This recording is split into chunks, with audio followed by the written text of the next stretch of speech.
The stars, scattered like diamonds across the vast expanse of darkness, whispered secrets older than time itself. An unsettling stillness gripped the heavens, where ancient forces watched, waiting. It was a place brimming with anticipation, a universe holding its breath, knowing that something extraordinary was about to be set into motion. Somewhere, beyond the curtain of mortal perception, a battle raged silently, a war of rebellion, punishment, and celestial consequence. A chorus of voices, ancient and ethereal, trembled across the skies. In the realm between night and day, a shiver ran through the fabric of existence. The Watchers, those magnificent angels once bathed in the warmth of divine favor, had fallen, casting long shadows over humanity. Their rebellion had shattered something precious, something that had to be set right. They watched from their prison, eyes filled with fire, hearts twisted with pride and regret, their presence a black stain on creation. Enoch stood on the edge of this fragile world, a simple man chosen to bear witness to things no mortal eyes were meant to see. He was a shepherd of souls, a scribe, but also something more. He had been marked, called, before he even understood the gravity of his fate. As dusk kissed the earth, the air shimmered around him, tinged with the scent of rain and something far older. The skies rippled and fractured, as if unseen hands were tearing open the veil between worlds. A voice, ancient as the stars and strong as thunder, spoke his name. It was not a sound one could merely hear, it was something that shook the bones, something that resonated with the soul. Enoch turned his gaze upward, feeling the weight of the call pressing on his chest. The world around him seemed to blur, as if the very air was being woven into a tapestry of light and motion. His feet left the ground, though he felt no fear. There was only a sense of gravity shifting, of the world lifting him as gently as a mother's embrace. Colors beyond imagining burst into being around him. Rich hues of sapphire, gold, and emerald twisted together, forming a path that spiraled higher and higher, leading to a place where no shadow dared linger. Enoch's heart pounded, not from terror, but from awe, for reverence so deep it was almost painful. He was not in the world of men anymore. He was crossing into a land where the very air hummed with the breath of angels, where each step was a song, and each gust of wind a whisper of creation's beginning. When the light finally released him, Enoch found himself standing before a court that defied the limits of mortal understanding. It was a place carved from pure luminescence, with towers spiraling into the firmament, and a floor that pulsed gently, as if it were alive and aware. The throne, central and blazing like a second sun, cast waves of brilliance that made Enoch shield his eyes. Seraphim with faces aflame and wings as bright as dawn circled it, singing in a harmony that wept with both sorrow and triumph. Archangels stood in solemn ranks, each a figure of unimaginable beauty and power. Michael, the protector, his armor gleaming and sword in hand, stood firm, his expression like carved marble. Raphael, the healer, emanated a warmth that soothed even the most restless of spirits, his eyes wise and ancient. Gabriel's wings shimmered like a storm on the horizon, his voice a constant song of command. Uriel, keeper of wisdom and mysteries, glimmered with a quiet, knowing light. Each carried a weight, a burden visible only in the set of their brows and the sorrow in their eyes. Enoch's breath caught in his throat, a rush of unworthiness and awe washing over him. These were beings of light, carved from the dawn of time, yet here he stood, a mortal, fragile and imperfect. His heart hammered, and his hands trembled. But he did not look away. He could not. Something immense, something sacred, filled this place, and he had been summoned into it. One of the archangels stepped forward. It was Michael, his voice like a rolling tide of thunder, strong and yet infinitely gentle. Enoch, scribe of humanity, we bring you before the court of the holy to bear witness, to know, and to understand. Each word vibrated with a truth so profound it seemed to sink into Enoch's very being. The Watchers have fallen, Michael continued, his blue eyes blazing with a flame that could burn worlds, and their sins have bled into the heart of creation. Their betrayal has brought suffering upon the earth and twisted the course of fate. Enoch felt the weight of this tragedy, as if the very sky were pressing down on him. Images flooded his mind, towering giants wreaking havoc, men and women corrupted by forbidden knowledge, and the sorrow of innocence lost. A tear slipped from his eye, unbidden. He felt the pain of those sins, felt the scars carved into the very soul of humanity. The archangel's voice did not waver. You, Enoch, are chosen to see and to speak, to record the truth of what has transpired and what must come to pass. A warmth enveloped Enoch, pulling him from the brink of despair. Raphael stepped forward, his eyes kind and patient. Do not fear, he said, his voice a balm on Enoch's raw nerves. You are not here as a judge, nor as one who must carry this burden alone. You are a witness, a beacon of hope for those who will come after. He touched Enoch's brow, and a golden light seeped into him, filling the cracks of his trembling spirit with peace. Gabriel's voice followed, clear and commanding. You will travel through the places sealed from mortal eyes, places where the fallen are bound, where their cries echo for eternity. A flicker of pain crossed Gabriel's features, a rare crack in his perfect composure. They were once our brothers, you see, he whispered, almost to himself. And yet they chose pride over light. Uriel, with his eyes deep as galaxies, approached Enoch, holding a scroll made of shimmering stardust. This, Uriel said, his voice softer than the rustle of leaves, is your guide. Within it, you will find the names, the histories, the tales that have shaped our world and theirs. He placed the scroll into Enoch's hands, and it pulsed with a rhythm that matched his own heartbeat. The court grew silent, and Enoch felt a shift, a moment suspended in eternity.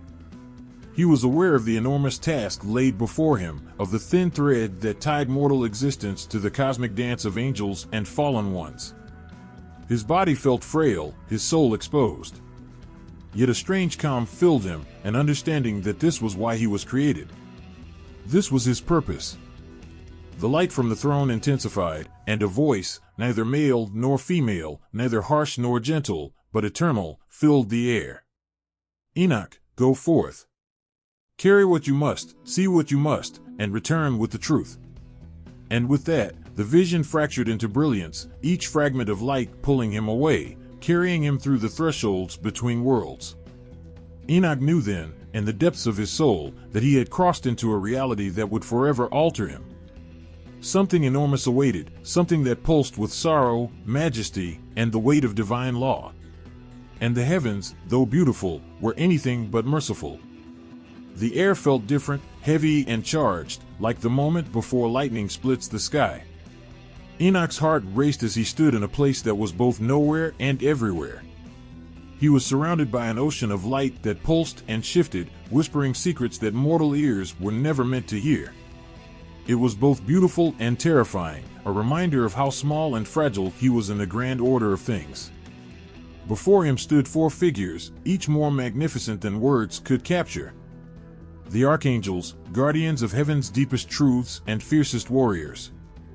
Their presence was overwhelming, yet not oppressive. They radiated power, but also purpose, a sense of duty that hung in the air like the scent of fresh rain. Enoch's knees felt weak, yet he remained standing, held by something beyond his own strength. Michael was the first to step forward, and the very air seemed to quiver around him. His armor gleamed as though it held the fire of 1,000 suns, and his eyes were twin embers, burning with a light that could both comfort and destroy. When he spoke, his voice was like the rolling crash of waves, each word striking with the weight of undeniable truth. Enoch, Michael said, and the name resonated through Enoch's bones. You must understand. What has been done cannot be undone. The Watchers broke the sacred law, and their rebellion tore at the fabric of creation itself. Enoch swallowed hard, his mouth dry. He had known tales of angels, whispered stories of their beauty and might, but nothing had prepared him for this. Michael's words felt like a blade carving truth into the very air.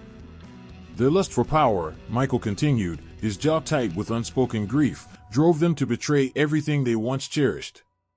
They gave forbidden knowledge to men, teaching secrets meant only for heaven. And in their pride, they watched as giants, creatures born of sin, trampled the world, leaving only sorrow in their wake. A tremor ran through Enoch. He thought of the world he had known, of the fields where children had played, of villages now haunted by stories of ruin and loss. He saw the flicker of pain in Michael's eyes, an agony held back by sheer will. The archangel, despite his strength, bore a grief as old as time. Yet there was no time to mourn. The air crackled with urgency, with the understanding that something more, something even worse, could still come. Raphael stepped forward next. The archangel's presence was different, warm, gentle, but no less powerful. His wings shimmered with golden light, and a sense of deep calm washed over Enoch, soothing some of his raw edges. Raphael's eyes, like polished bronze, shone with a compassion that seemed endless. "Enoch," Raphael said, his voice a soft melody, "the pain of this world is not unknown to us. We feel every cry, every tear, every life that has been broken by the actions of the Watchers." A heaviness settled over Enoch's heart. He hadn't expected angels to feel such sorrow for human suffering, to be so bound to the agony of the world. Raphael drew closer, and Enoch felt the warmth of his presence, a sense of being held even in the midst of unspeakable loss. "It is not only justice we seek," Raphael continued, his voice breaking ever so slightly, "but also healing. Yet healing cannot come without truth, without reckoning." Gabriel's turn came next. His presence was a storm, wild and commanding. His wings stretched out, a blend of silver and shadow, and when he spoke, it was with the authority of a king who knew both war and peace. "Enoch," he said, and the sound was like the clash of swords, "you are to be a voice, a scribe who will witness and remember. Humanity must know the gravity of what has happened, the poison that has been sown into their history." Gabriel's eyes, sharp as steel, held no hint of compromise. The Watchers gave humanity weapons of destruction, arts of corruption, and unbridled ambition. Their influence still lingers, twisting hearts and shaping destinies. Enoch felt a chill run down his spine. He could almost see it, the shadow stretching from the past into the future, an echo of rebellion that still hummed in the bones of the earth. Gabriel's face hardened. "But you must not mistake our resolve," he said. "Divine judgment is swift, and mercy is given only where it is deserved. There is a line that even angels cannot cross without consequence." Silence followed, heavy and thick, like the air before a storm. Then, Uriel stepped forward, the last of the four. He carried an ancient weight, his eyes deep and knowing, like a library of secrets stored in flesh. His wings glowed with a gentle, steady light, illuminating the path that even darkness could not swallow. Uriel's expression was thoughtful, but behind his wisdom was a sadness that felt eternal. He held out his hand, and from the light a scroll appeared, rolling open with words written in fire. "Enoch," Uriel spoke softly, his voice like the whisper of wind through old trees, "in this record are the names, the stories, and the judgments. You will understand the choices made and the prices paid." Uriel paused, and for a moment, his ancient eyes seemed to look through Enoch, as if peering into his very soul. "Knowledge is a burden, but it is also a gift. Carry it wisely." Enoch's hands shook as he took the scroll. The parchment was warm, pulsing with a rhythm that matched his heartbeat, and he realized that this task was far more than just seeing or writing. It was a responsibility that connected him to the fate of both angels and men. He felt the weight of it, pressing down on him, yet it also gave him a strange sense of purpose, a clarity he had never known. The archangels stood together, and the light around them shimmered. Each carried their own sorrow, their own sense of duty, bound not only to the heavens, but also to the world below. Enoch could feel the tension between divine judgment and mercy, the thin line they walked every day. And as the vision began to fade, as the colors and voices melted into a blinding white, Enoch knew that nothing would ever be the same again. These were not tales or dreams. This was reality, raw and unyielding. The Watchers had carved a scar into existence, and Enoch, simple and mortal, had been chosen to bear witness to a story older than stone and sky.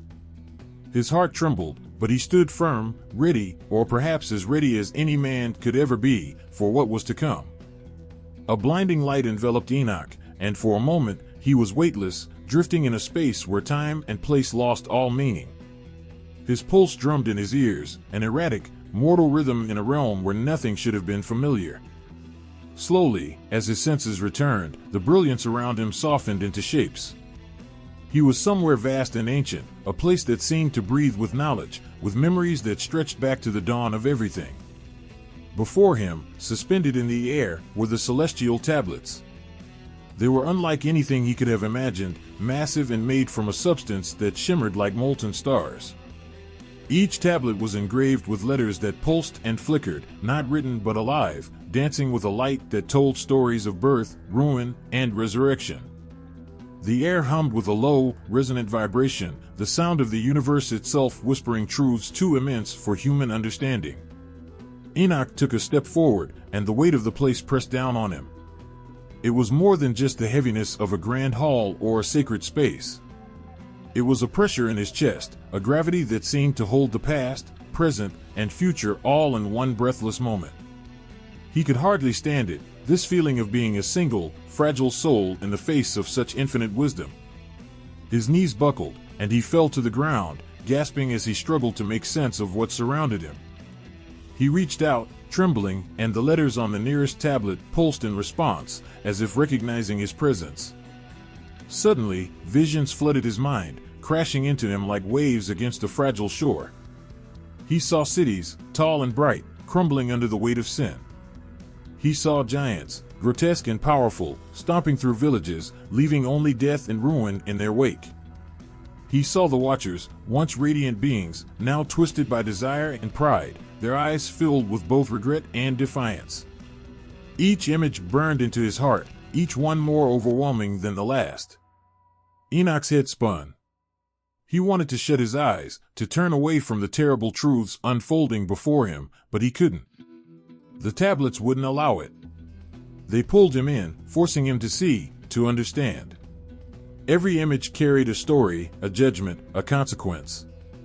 He felt the despair of humanity, the innocent lives crushed under the weight of sin, the tears of mothers, the cries of fathers.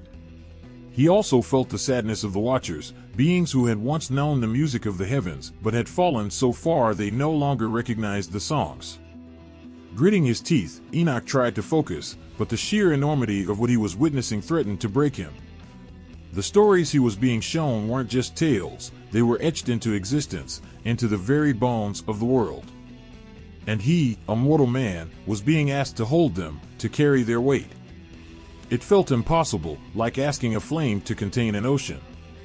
A voice, gentle but firm, broke through the chaos of his thoughts. Enoch, it called, and though it was soft, it cut through the storm raging in his mind. He looked up and saw Uriel standing beside him, his eyes deep wells of ancient understanding. Uriel's hand rested on Enoch's shoulder, steadying him, anchoring him.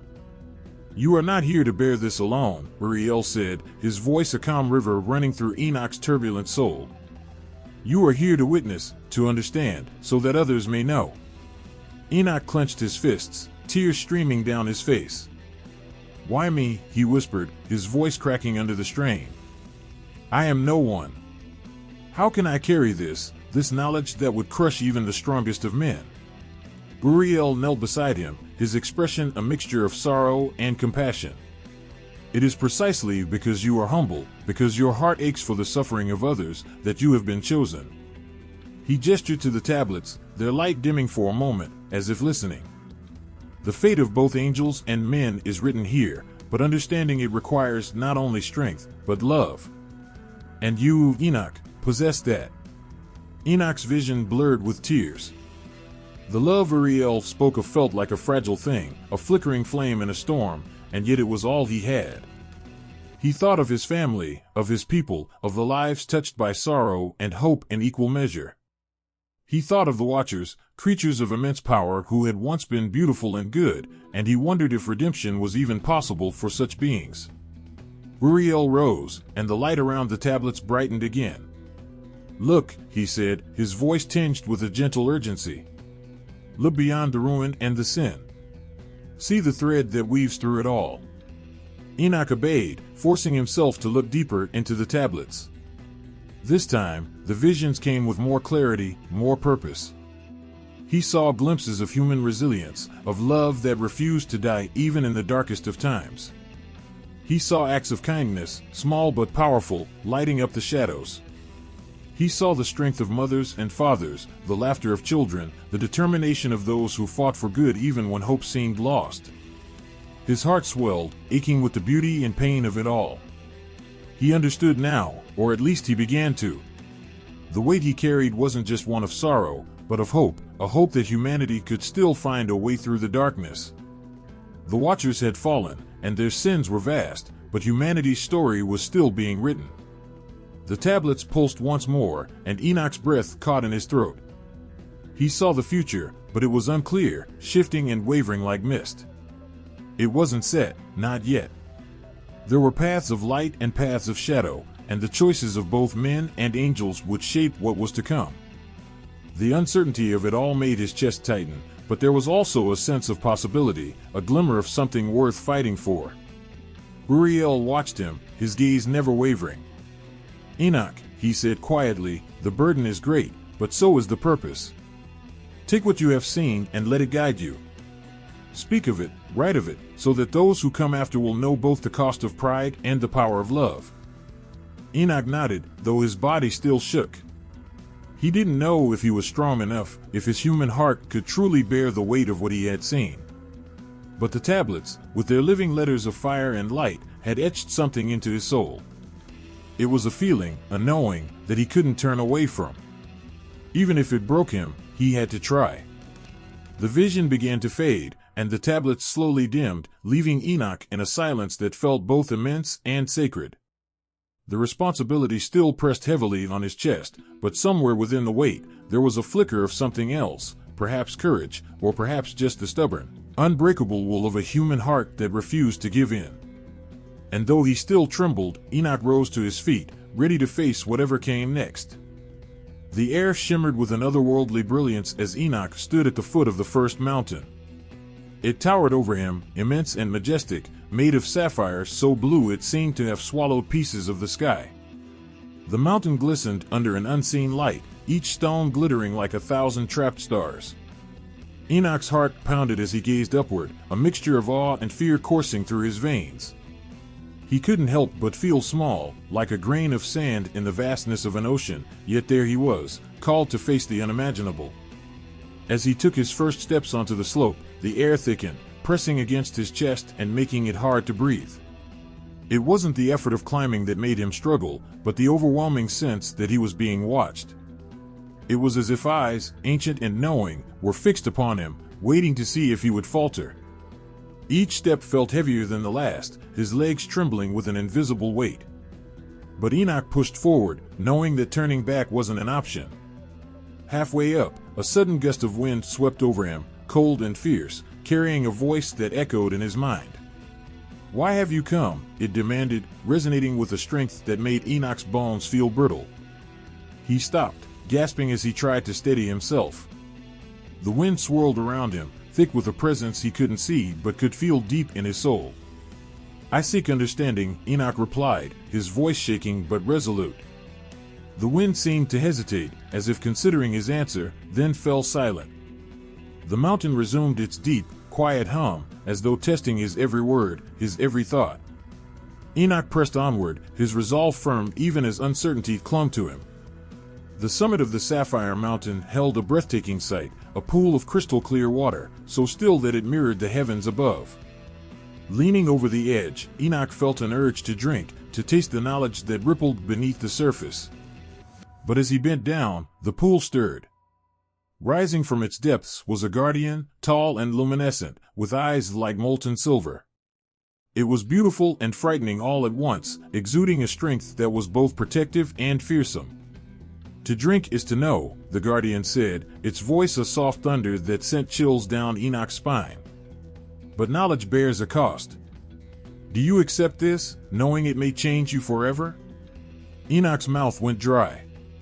He thought of the truths he had already witnessed, of the pain that knowledge could bring, but he also knew that he had no choice.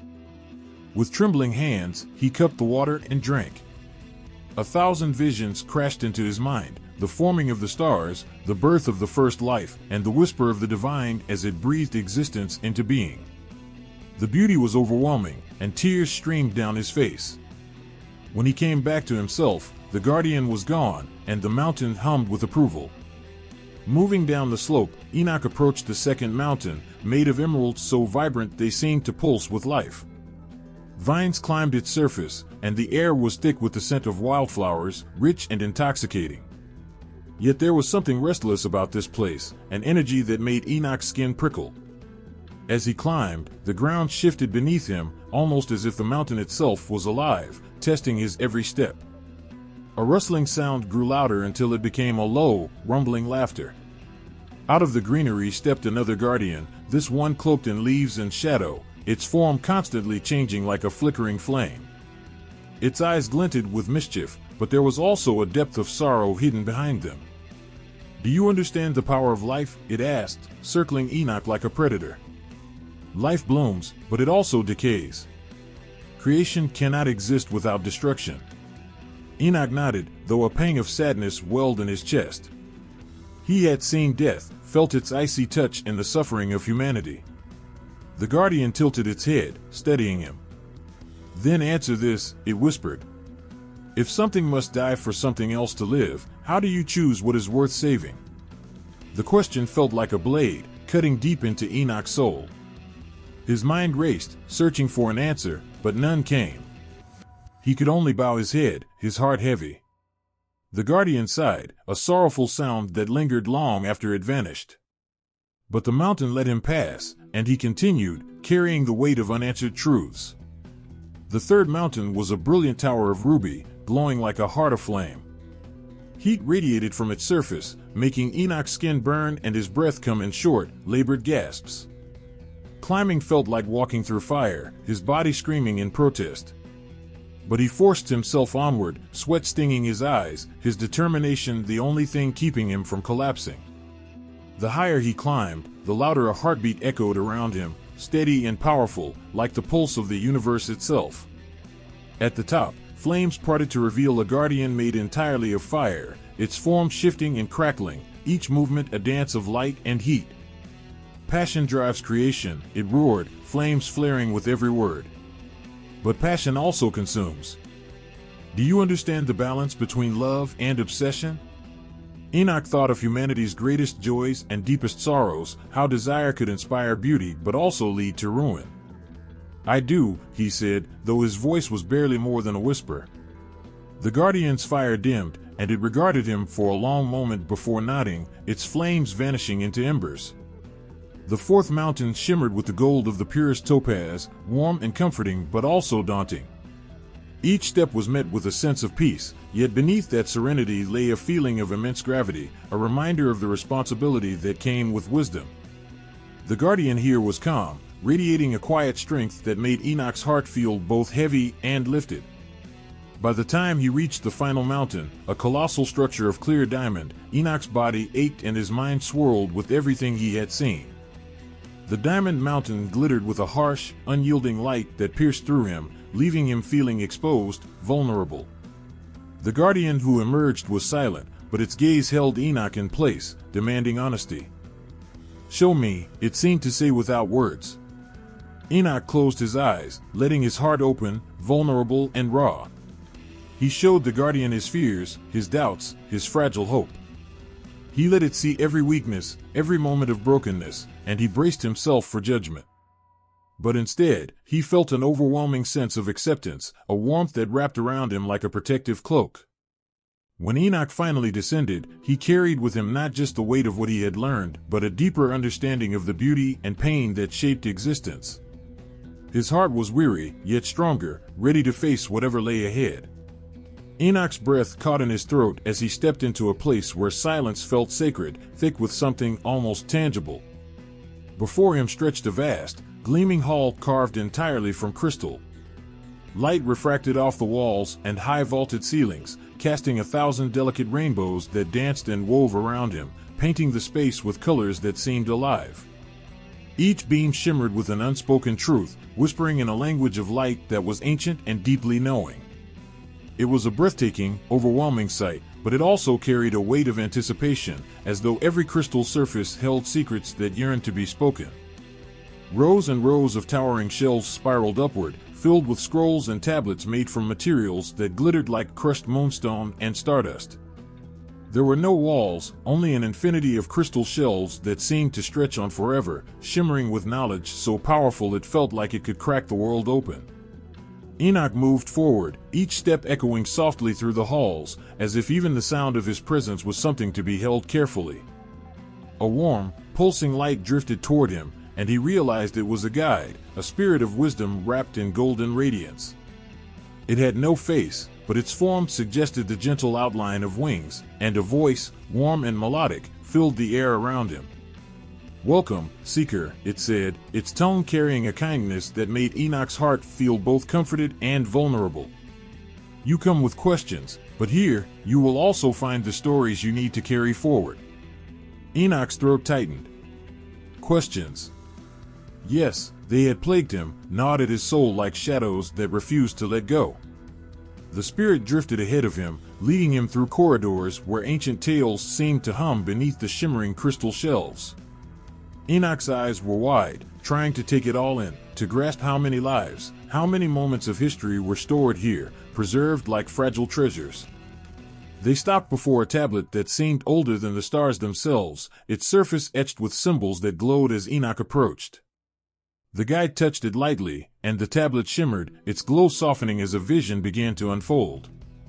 Enoch's heart pounded as he was drawn into the story that spilled forth, a tale of beauty and fall, grace and ruin.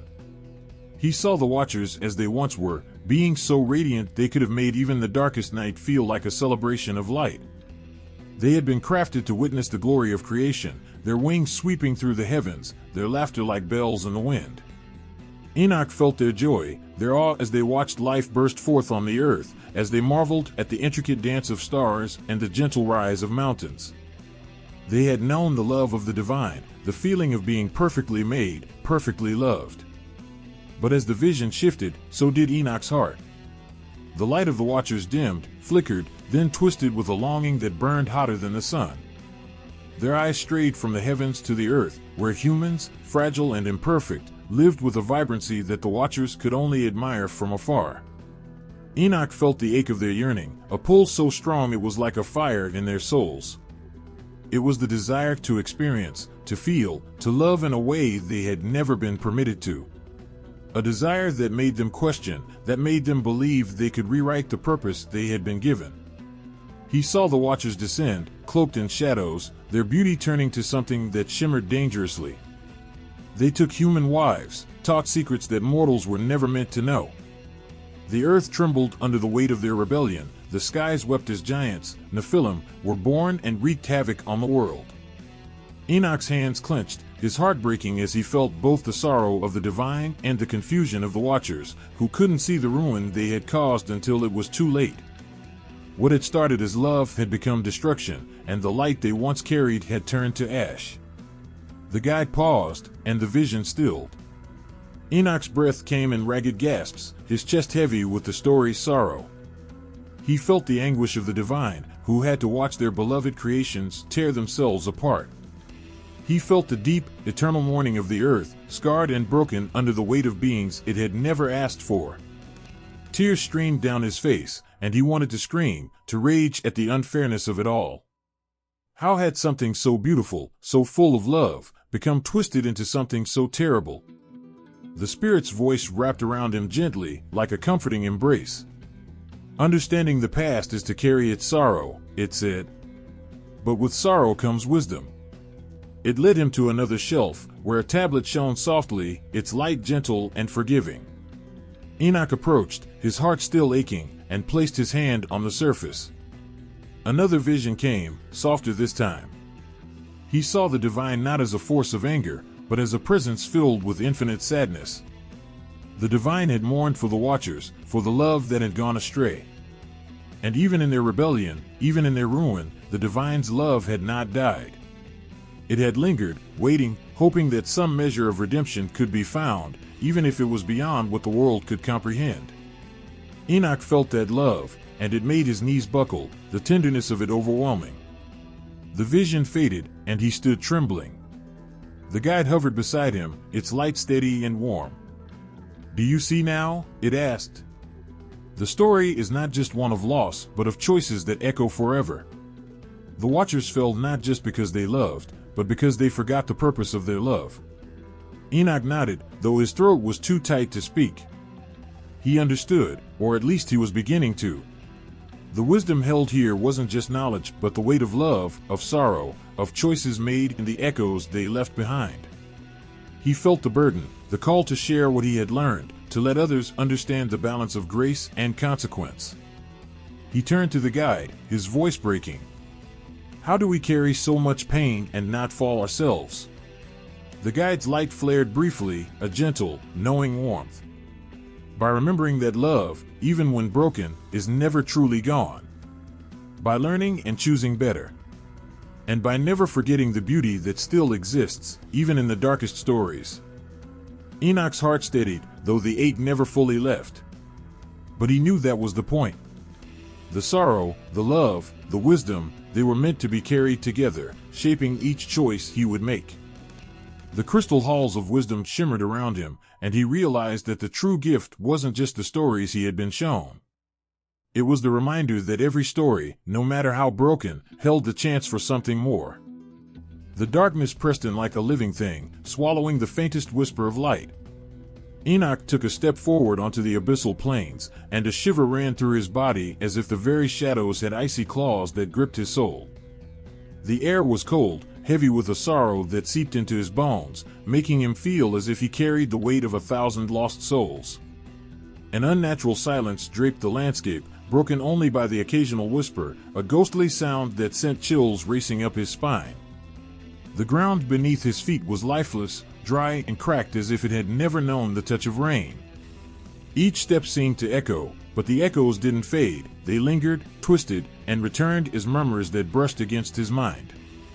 Enoch tried to shut them out, but the whispers grew stronger, clawing at his thoughts, weaving dark promises and half-formed truths. They spoke of power, of forbidden desires fulfilled, of truths that he could wield if only he would surrender. He pressed his hands to his ears, but the words were already inside his head, their whispers tugging at the deepest corners of his heart.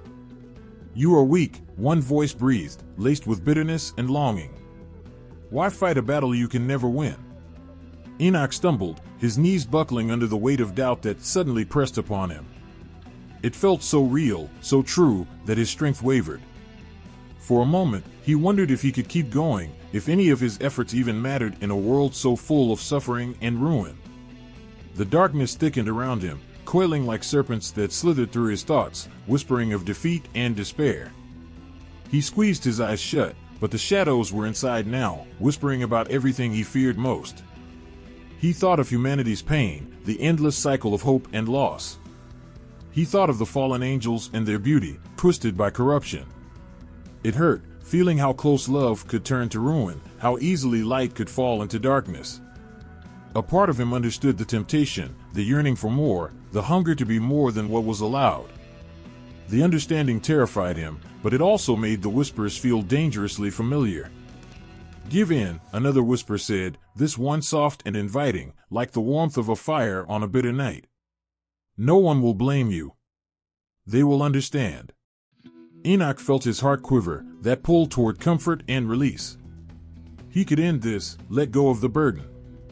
It was such a small, quiet thing, surrender, but it called to him with a sweetness that tasted of rest. For just a breath, his resolve faltered, and the darkness seemed to close in, triumphant. But then, in the suffocating silence, he remembered the touch of light he had carried, the faces of those he loved, the innocent laughter of children, the gentle strength of those who fought for what was good and true. His chest tightened, and warmth flickered in his heart, fragile but determined. He thought of the love that still existed, even when it seemed small and lost, and how that love was worth fighting for, even here in the abyss. Enoch gritted his teeth and straightened, his hands curling into fists. The whispers hissed angrily, their promises turning to threats, but he took another step, and then another. Each movement felt like wading through thick, heavy tar, but he forced himself onward, his mind clinging to memories of light. The shadows lashed at him, angry and wounded, their whispers transforming into cries of rage. You cannot escape us, they spat. We are your truth, your deepest darkness. The cold bit into his skin, but he held on, his will like a flame that refused to be snuffed out. With each step, He could feel the darkness recoil, even as it tried to sink its claws deeper. He whispered a prayer, not of strength but of remembrance, for every moment of grace he had ever witnessed, for every soul who had fought for love, even when it seemed hopeless. The memory of that love made the shadows flinch, even as they clawed at him with desperation. A shape appeared in the distance, a flicker of movement in the endless expanse. Enoch squinted, unsure if his mind was playing tricks on him, but as he drew closer, he realized it was the silhouette of a fallen angel. It was beautiful, its wings spread wide but shattered, trailing feathers that dripped shadows like ink. Its eyes were dark wells of regret and anger, swirling with the remnants of grace lost. The angel turned toward him, and a tremor of recognition passed through Enoch's heart. It was a being that had once sung with light, now drowned in sorrow. "What have you come for?" the angel asked, its voice cracked, haunted. Its beauty was undeniable, but twisted with grief, like a song that had lost its melody. Enoch met its gaze, his own heart aching with an echo of the angel's despair. He had no words that could ease such pain, but he refused to look away.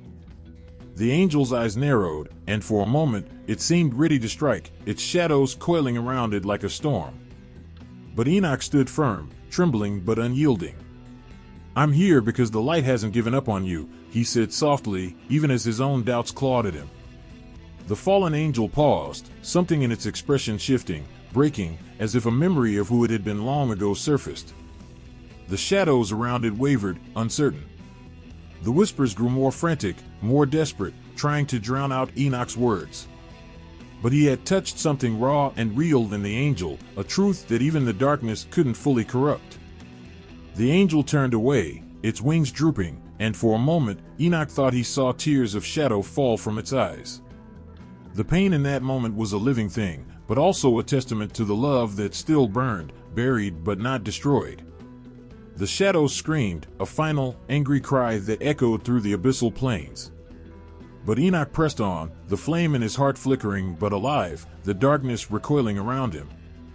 Each step he took was a victory, small but real, a heartbeat of hope in a place that had forgotten what hope felt like.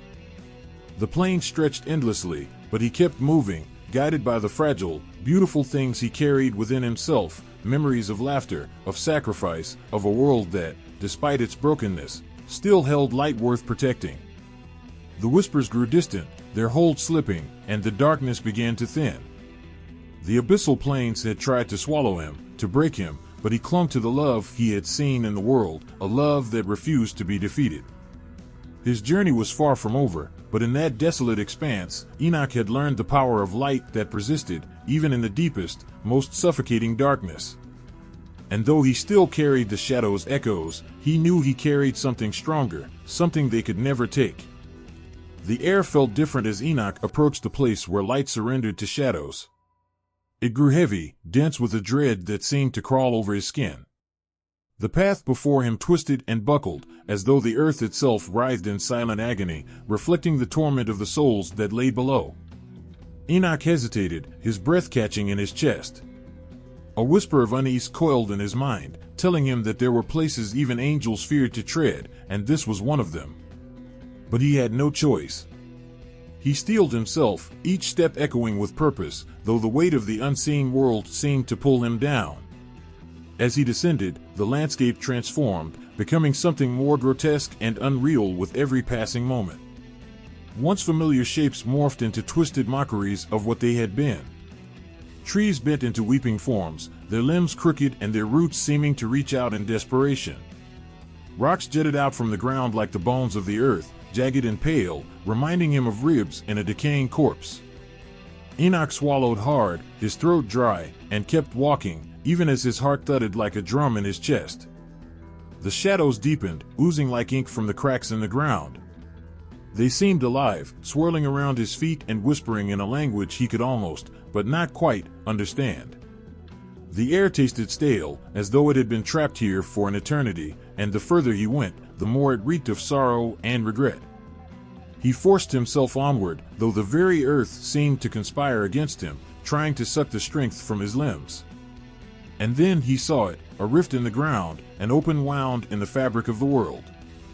It gaped wide and unwelcoming, its edges cracked and bleeding a darkness that felt sentient. Enoch's pulse raced as he neared the chasm. From its depths emanated a low, rhythmic sound, like the beating of a broken heart, slow and mournful. He peered into the abyss, his eyes straining to make sense of the swirling void. It was as if the darkness itself was alive, pulsing, breathing. Without warning, a gust of wind erupted from the chasm, carrying with it the scent of despair and something sharper, more metallic. Enoch stumbled back, the wind tearing at his clothes and whispering around him in tones that sounded like sobbing. The cries filled his ears, an endless wailing that came from deep below, where the fallen watchers lay imprisoned. He shivered, but not just from the cold. There was something profoundly wrong about this place, a distortion in the very fabric of existence. It felt like standing on the edge of a nightmare he couldn't wake from. The path continued, spiraling down into the depths, and Enoch followed, even though every fiber of his being screamed at him to turn back. His feet moved as if in defiance of his own fear, the darkness clinging to him with icy fingers. The landscape shifted further, becoming a surreal parody of creation. Rocks twisted into impossible shapes, some looking like anguished faces, others like hands reaching upward, desperate for deliverance. Rivers of shadow slithered through the land, leaving trails of inky darkness that hissed and spat as he passed. Enoch's heart twisted as he caught glimpses of movement in the corners of his vision. Shifting figures, half-formed and indistinct, flitted through the shadows, watching him with eyes that glinted like dying embers. He knew these were echoes of the fallen, specters of angels who had once shone bright and beautiful. Now they lingered here, cursed to exist in a place that mirrored their own corruption, a mockery of the heavenly splendor they had abandoned. One form moved closer, coalescing into a being that seemed trapped between light and shadow. Its wings were broken, feathers torn and trailing darkness like poison. It hovered near Enoch, its face a mask of sorrow and rage, and its eyes burned with a hollow, desperate light. For a heartbeat, Enoch felt himself drawn into those eyes, as if he could see the angels fall, the moment it had lost everything. The grief in that gaze was so raw, so overwhelming, that tears pricked at the corners of Enoch's eyes. He almost reached out, almost gave in to the urge to offer comfort. But the figure melted back into the shadows, vanishing like smoke, and the path dragged him onward. Enoch's legs ached, but he pushed himself further down, feeling the descent not only in his body but in his soul. It was as though each step pulled him closer to an abyss within himself, a part he had never known existed, a part that feared this darkness, yet also understood it. The corruption of the Watchers was palpable, and the echoes of their sins surrounded him, whispering and slithering into his mind, trying to make him understand the depths of their fall. The chasm yawned wider, and he could almost sense the Watchers' presence below, imprisoned but still mighty, their power warped by centuries of rage and regret. The ground trembled beneath his feet, as if the earth itself recoiled from the weight of their crimes. Enoch clenched his fists, his fingernails biting into his palms as he tried to hold on to his own sense of self, his own light. The darkness pressed against him, testing his resolve, its cold tendrils searching for cracks in his armor, places where doubt or fear might take root. His breathing came fast and shallow, but he forced himself to take it slow, to inhale deeply despite the choking shadows. He remembered why he was here, the duty that had been entrusted to him, the hope that still burned even in this desolate place. But the way ahead seemed endless, and the darkness only grew thicker, more suffocating. Each step forward felt like a battle, each moment an eternity. Yet Enoch refused to stop, his soul clinging to the slivers of light he carried, even as the prison of the fallen Watchers loomed closer, a nightmare made real. The air shuddered with the cries of lost things, and the ground sighed beneath his weight. In that place where reality twisted and shadows claimed dominion, Enoch continued his descent, his heart heavy yet unbroken, his soul trembling yet unbowed. The air burned with an intensity that Enoch had never felt before. Heat licked at his skin, not with the searing touch of flames, but with something deeper, something that seemed to ignite the marrow in his bones. He stood at the threshold, where the entrance to the prison loomed like the maw of an ancient beast. It exhaled a molten breath, each gust crackling with an unseen energy that whispered of old, unending torment. Before him, impossibly large chains stretched across the gates, glowing a fierce, blinding white-orange. They pulsed, as if the fire was alive, coiling and swirling in patterns that looked almost sentient. Enoch could hear the crackle and roar of the flames, the way they hissed and snapped like spirits in agony. These chains were forged from divine fire itself, light and judgment intertwined, and they held the gates shut with a force that even the mightiest of beings couldn't break. Each link was a testament to something greater, a reminder that judgment, once rendered, was as immutable as the laws of the cosmos. Enoch's heart trembled, but he couldn't tear his gaze away. It was all mixed with a fear that clawed at his chest. The sight was magnificent yet terrifying, like standing at the edge of a world-ending storm. He wondered what it would feel like to touch those chains, to let the fire consume him. Would it burn him away completely, or would it ignite some eternal part of him that could never be extinguished? Then, from the fiery haze, a figure emerged. The angelic warden moved with a grace that seemed almost unreal, his presence radiant and solemn. His wings, vast and shimmering with the colors of a sunset, crimson, gold, and a piercing silver, arched behind him, catching the light of the divine flames. His face was stern, carved from the weight of duty, but his eyes held a depth of sorrow that Enoch couldn't ignore. The warden's voice, when he spoke, rolled like distant thunder, gentle but powerful. "You stand before the chains of flame, Enoch," he said, each word resonating through the ground and air. "These chains are more than iron and fire. They are a declaration, forged from the first light, to bind those who thought themselves above the Creator's will." Enoch's throat tightened. The warden's words hung in the air, heavy with a gravity that seemed to press down on the very world. He stepped closer, and the heat surged, causing him to flinch. The fire roared louder, as if it sensed his approach and wanted to remind him of its power. "Why fire?" Enoch asked, his voice small, nearly swallowed by the crackle of the flames. The warden's gaze softened, just for a moment, as if he understood the weight of the question. "Fire cleanses. It judges. It strips away falsehood and leaves only truth. These fallen ones, once angels of great might, dared to twist the gifts given to them.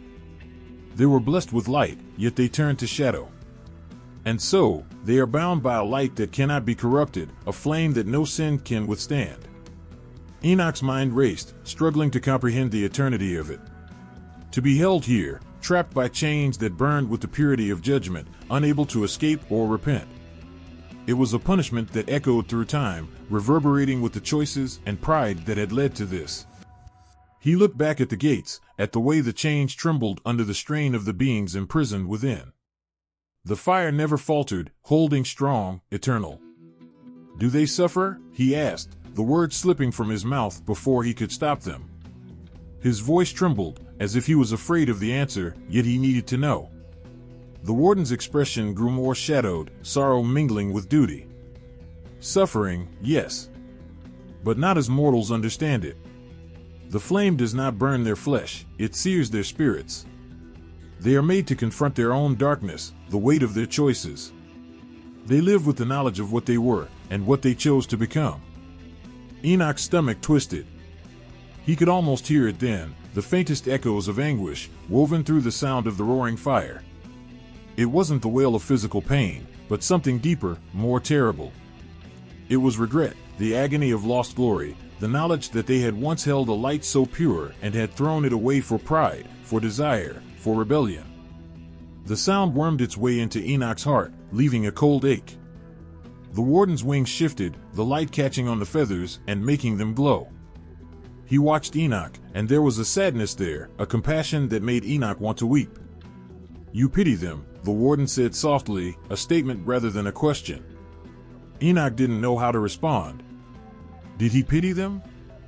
These were beings who had turned away from the Creator, who had unleashed chaos upon the world. Yet, here, bound by the judgment they had earned, their punishment seemed so absolute, so eternal. How could one not feel some measure of sorrow? I don't know, Enoch whispered, the words trembling from his lips.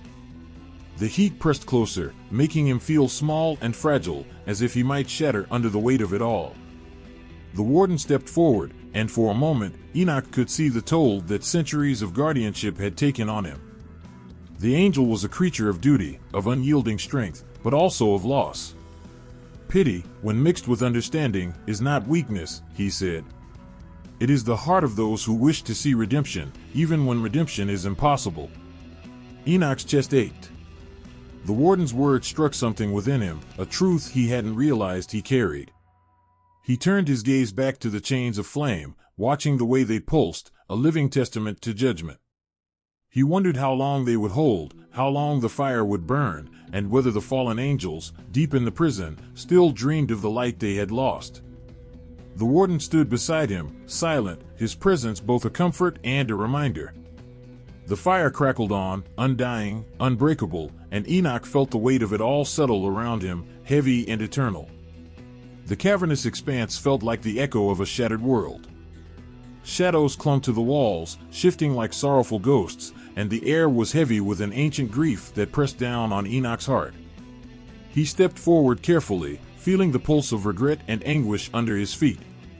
It was almost as if this place wept for what had been lost, and the darkness carried whispers of what could never be reclaimed. Enoch saw him then. Azazel, the first watcher, chained and broken but radiating a presence that defied his imprisonment. He sat hunched, bound in twisted iron forged from celestial law, each link a reminder of the rebellion that had torn through the heavens. His wings, once radiant with the glory of divine purpose, were now marred, feathers blackened and tattered, like a memory of fallen pride. Yet there was something more harrowing than his chains, more haunting than his ruined form. It was his eyes. They were eyes that had seen the stars born and knew the taste of divine light. Now, they only carried the weight of endless regret. A pain that no time, no punishment, could ever ease. Azazel lifted his gaze as Enoch approached, and for a moment, a strange silence passed between them. It was as if the watcher could sense the purity of Enoch's mission, the innocence still lingering in him, untouched by rebellion or sin. The fallen angel's lips curved into the faintest of smiles, twisted and weary. So, Azazel murmured, his voice like the low rumble of a dying storm, "They send a mortal to speak with the damned." How fitting. The words held no bitterness, only the emptiness of someone who had lost everything worth holding on to. Enoch took a breath, steadying himself. The weight of Azazel's presence was almost crushing, a reminder of what this angel had once been and what he had become. "I come not to judge," Enoch said quietly. His voice felt small here, fragile. "But to understand." Azazel's laughter came, bitter and raw, echoing off the stone walls. It sounded like the last cry of a falling star. "Understand?" he echoed, shaking his head. "What is there to understand that has not already been written in flame and ash?" His eyes closed, and he leaned back, the chains clinking with his movement. "Still, I will speak. After all, it's the only thing I have left." The cavern seemed to draw in its breath, and Enoch braced himself. Azazel began to speak, his voice soft but carrying the weight of an ancient sorrow. "I was born of light, you know," he began, a faint tremor in his words. "The Creator's breath gave me purpose. To watch over the earth, to guide, to protect. But even light can grow restless." He paused, his gaze far away, lost in memories that Enoch could only imagine. "I looked down at the world," Azazel continued, "and saw beauty. Raw, untamed beauty. Humanity, so fragile, yet so alive. Their souls burned with potential, each one like a tiny spark. But they were blind, stumbling in the dark, unaware of what they could become. And that was when the desire took root." His voice grew softer, cracked with a vulnerability that made Enoch's chest ache. "I wanted to give them more," Azazel said, a tear slipping from his eye, shimmering with a light that seemed out of place in this desolate prison. "I wanted to teach them the ways of power, to show them secrets meant only for the divine. Knowledge that could shape the world, make them more than dust and bone." Enoch's heart clenched. He could hear the sincerity in the fallen angel's words, the twisted hope that had once driven him. But there was a shadow to that hope, a darkness that had corrupted the dream. "It started small," Azazel whispered. "A whisper here, a lesson there. We, the Watchers, began to share gifts that were never ours to give. Weapons, sorcery, the forging of metals, things that made humanity feel like gods, but chained them to their own destruction. And then came desire, greed, war. His voice wavered, breaking under the weight of memories. I watched them tear each other apart with what we had given them, and I realized too late that my ambition had poisoned them. A shudder ran through his chained form, and Enoch could feel the depth of his remorse. Azazel's hands curled into fists, his knuckles white. "It wasn't just humanity I destroyed," he said, his voice cracking. "I tore apart the bond between the divine and the created. I betrayed the trust given to me, led my brothers into rebellion, and shattered the harmony of the heavens." His eyes met Enoch's, and there was a pleading there, a desperate need for someone to understand, even if forgiveness was impossible. "Pride," Azazel breathed. "It all came from pride. The belief that I knew better, that my love for humanity justified breaking the Creator's will. And now I sit here, bound by my own choices, haunted by the echoes of those I led astray." Enoch could barely breathe. The pain in Azazel's words was so raw, so consuming. It was the pain of a father who had tried to uplift his children but ended up cursing them instead. The anguish of knowing that no matter how bright his intentions had once been, they had birthed only darkness. Azazel's gaze grew distant again, his voice softening to a whisper. "Do you know what haunts me most, mortal?" he asked, his eyes filled with unshed tears. "It's not the fire or the chains. It's the memories. The way they once looked at me, those humans, with awe and trust. And how, in the end, they looked at me with terror." His hands trembled, and he looked down, as if ashamed. "I remember their faces," he confessed. "The children who played under the sky, the lovers who dreamed of a world without fear. I ruined them. And I can never undo it." Enoch felt his own tears slipping free, though he tried to fight them. The weight of Azazel's lament was crushing, a reminder of how even the brightest beings could fall, how love could become twisted into ruin. He wanted to speak, to offer some comfort, but no words seemed right. Azazel finally looked up, and the sorrow in his eyes was endless. "So now," he said, his voice heavy, "I wait. For the end, for the moment when this existence of regret is finally stripped away. But even then, I know. I will always remember the faces. Always." The cavern fell silent, save for the quiet, mournful drip of unseen water. Enoch stood there, feeling the weight of Azazel's lament sink into his soul, an echo of ambition turned to ashes, love that had only left scars. The sky above was not a sky as Enoch had known it. It shimmered with the brilliance of galaxies, swirling and bending in patterns that seemed alive, breathing with the echoes of a million souls. The air was thick with anticipation, a silent tension that wrapped around the heart like a whisper of fate. Enoch stood at the edge of an enormous, otherworldly amphitheater, where the tribunal of souls was about to begin. Before him lay an expanse carved from the purest light and deepest shadow. The floor seemed to pulse, a mosaic of starfire and cosmic dust that shifted with each step taken. Rows upon rows of celestial beings gathered in solemn attendance.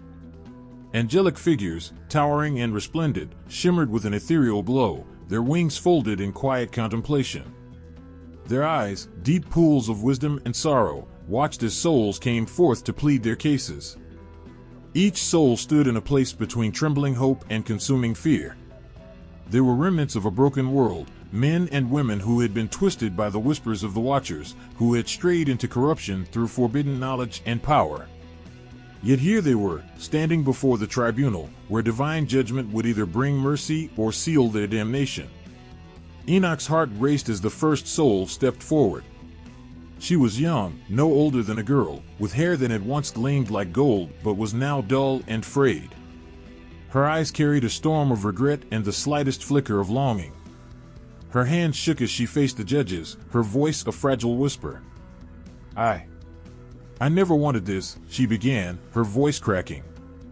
"I was promised dreams that would make me strong, make my family proud. But the gifts they gave me, her eyes filled with tears, remembering the power that had run like fire through her veins, the dreams that had turned to nightmares. They poisoned me. I hurt those I loved. I was blind. The angelic judge who presided over this case, a figure with wings of burning gold and eyes like twin suns, regarded her with an unreadable expression. His voice, deep and resonant, filled the amphitheater. "Do you claim that the power you accepted stripped you of your choice?" he asked, his words neither condemning nor forgiving, but heavy with the weight of divine truth. The girl trembled, tears streaming down her face. "No," she whispered. "I chose. I wanted more than what I had.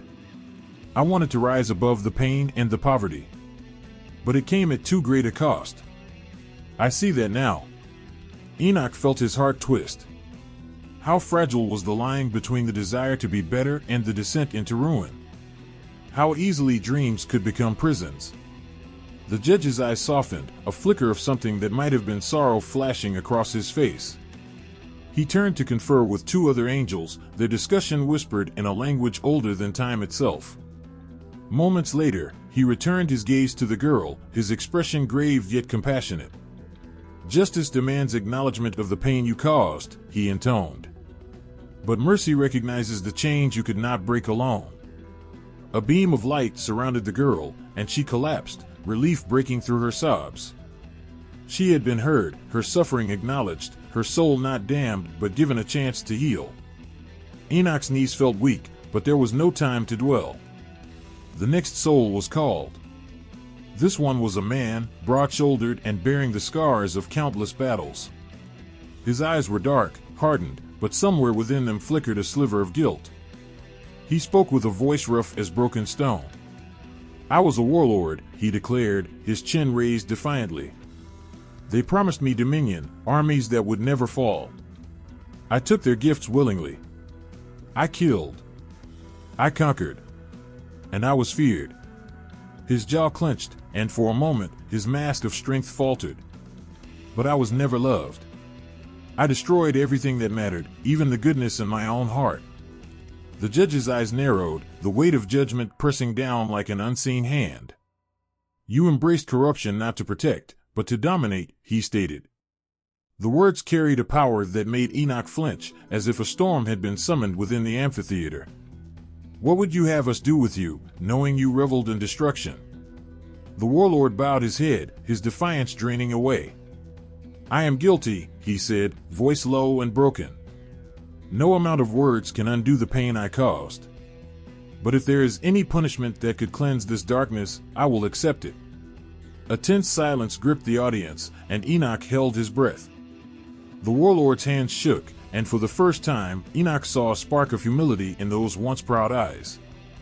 It was a frail, trembling thing, but it was there. The angelic judges conferred again, their luminous forms weaving together like threads of light. They turned back to the warlord, and the chief judge spoke with a voice softer now, but no less firm. "Redemption is long and hard for those who have shattered lives. But even you are not beyond hope." A chain of fire appeared around the warlord's wrists, binding him but not condemning him. "You will serve, not as a conqueror, but as a guardian of the weak. Only then will you understand what you destroyed." The man's eyes filled with tears, and he fell to his knees. The fire did not burn him, but it held him steady, a promise of a path he had never taken before. Enoch's hands clenched by his sides. His emotions were raw, a mixture of awe and sorrow, as he watched soul after soul step forward. Some received mercy, a chance to atone. Others were sent away, their corruption too deep, their hearts too twisted for even the light of forgiveness to reach. Each judgment was different, balancing justice with compassion, and each case left an ache in Enoch's chest. One soul, an old woman with eyes like shattered mirrors, spoke of how she had used forbidden knowledge to curse those who had wronged her. She wept bitterly, her voice a song of shattered dreams and lost loves.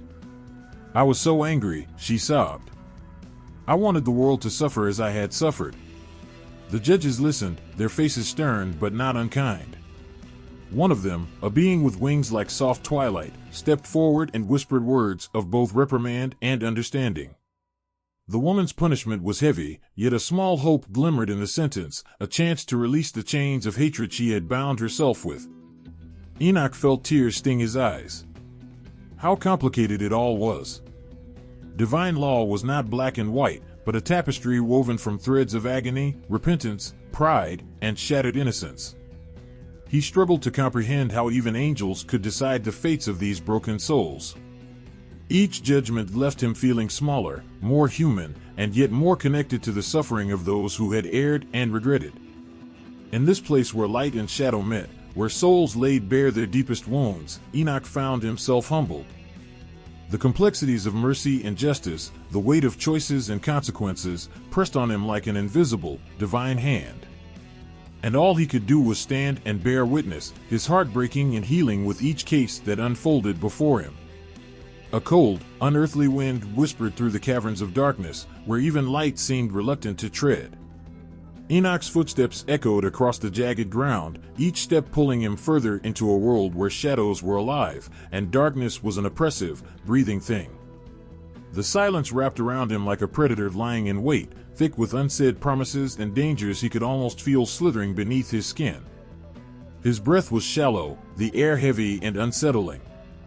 The deeper he went, the more he sensed the presence of eyes watching from corners unseen, spirits waiting to reveal their ancient seductions. Then, from the darkness, a voice called out, smooth as the slide of honey yet carrying the sting of a serpent. "Enoch," it murmured, almost lovingly. He paused, his pulse quickening. He couldn't place where the voice came from, only that it seemed to come from everywhere and nowhere, resonating inside him. "You are weary," it whispered, as though it had caressed his deepest thoughts. "Why do you wander so far from the comfort you deserve?" A mirage unfolded before him, shimmering as though carved from the memories of a dream he had once dared to forget. There stood his family, whole and unbroken. His wife's eyes sparkled as they had on their wedding day, his children's laughter like music that healed the cracks in his soul.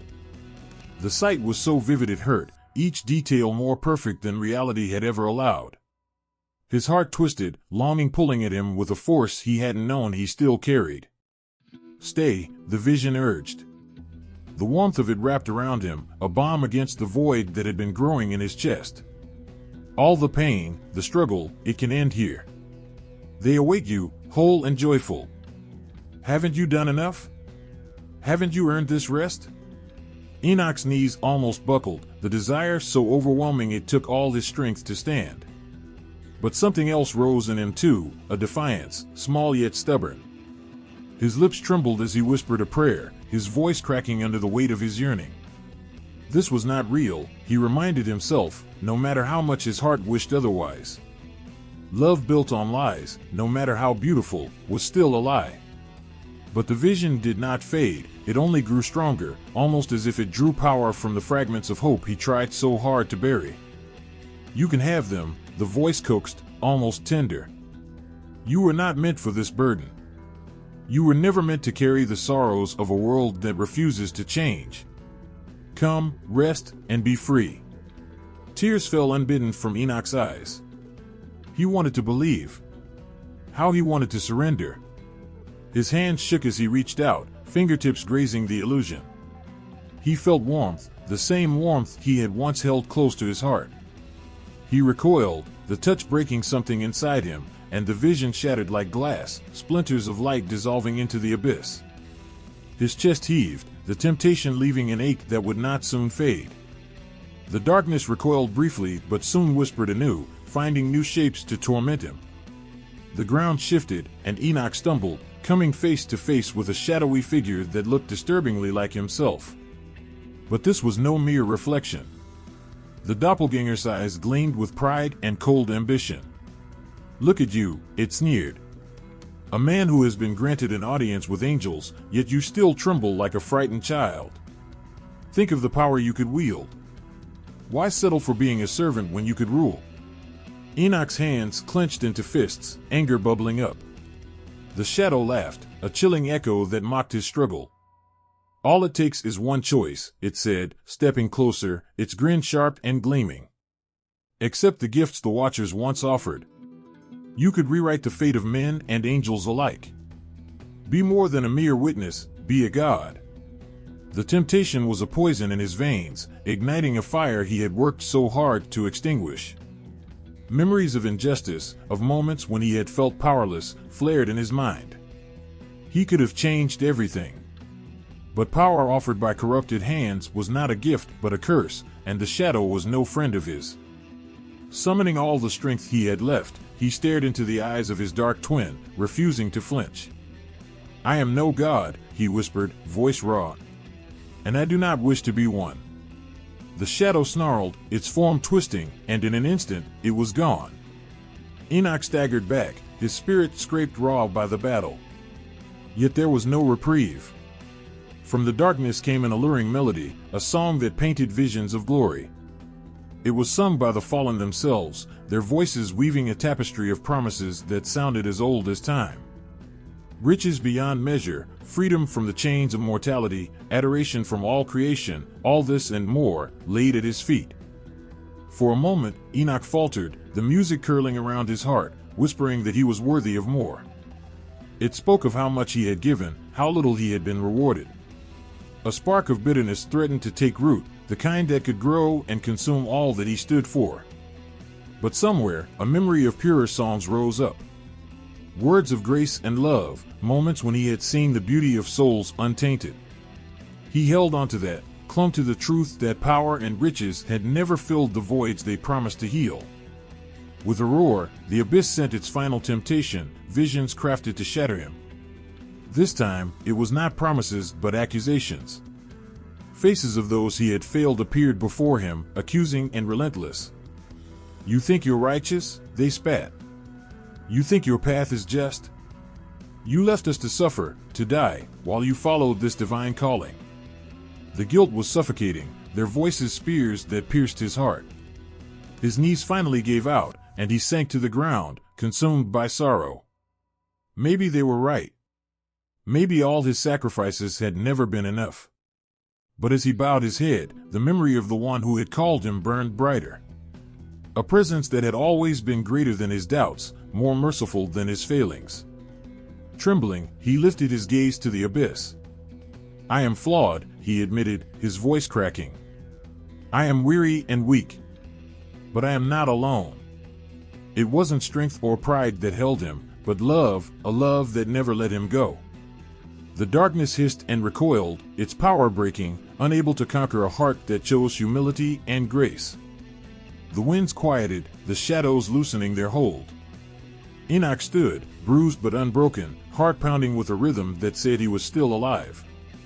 The darkness had tried to claim him, but it had underestimated the simple, stubborn resilience of a man who refused to let go of hope, even when tempted by dreams that glittered like stars but held nothing but the void.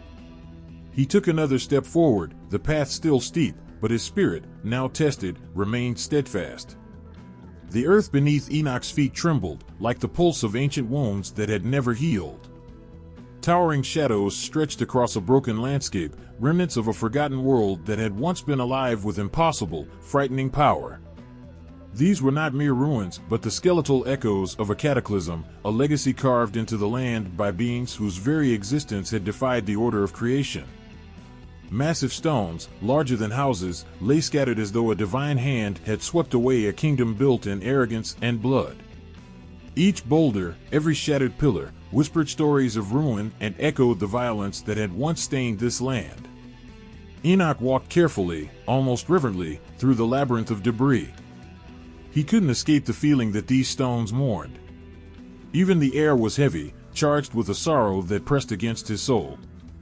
Ahead, an ancient, fractured statue leaned precariously, half buried in the dirt. Its face, though eroded, still carried a haunting resemblance to something human, but twisted, as though sculpted by hands that had wanted to mimic life but only captured its shadow. The sight filled Enoch with an inexplicable sadness. This statue, this mocking imitation of humanity, was a monument to a sin so grave it had shattered worlds. He reached out, his fingers grazing the cold, rough surface. A sudden wave of anguish struck him, not his own, but ancient grief etched into the stone. A memory sprang to life around him, a vision so vivid it swallowed the present. He saw giants with eyes as bright and wild as dying stars, tearing through cities and forests, their laughter echoing like a drumbeat of doom. Their strength had been a curse, a monstrous force that had unraveled civilization, leaving trails of dust and despair. The Nephilim had walked the earth as conquerors, taking and destroying with reckless abandon.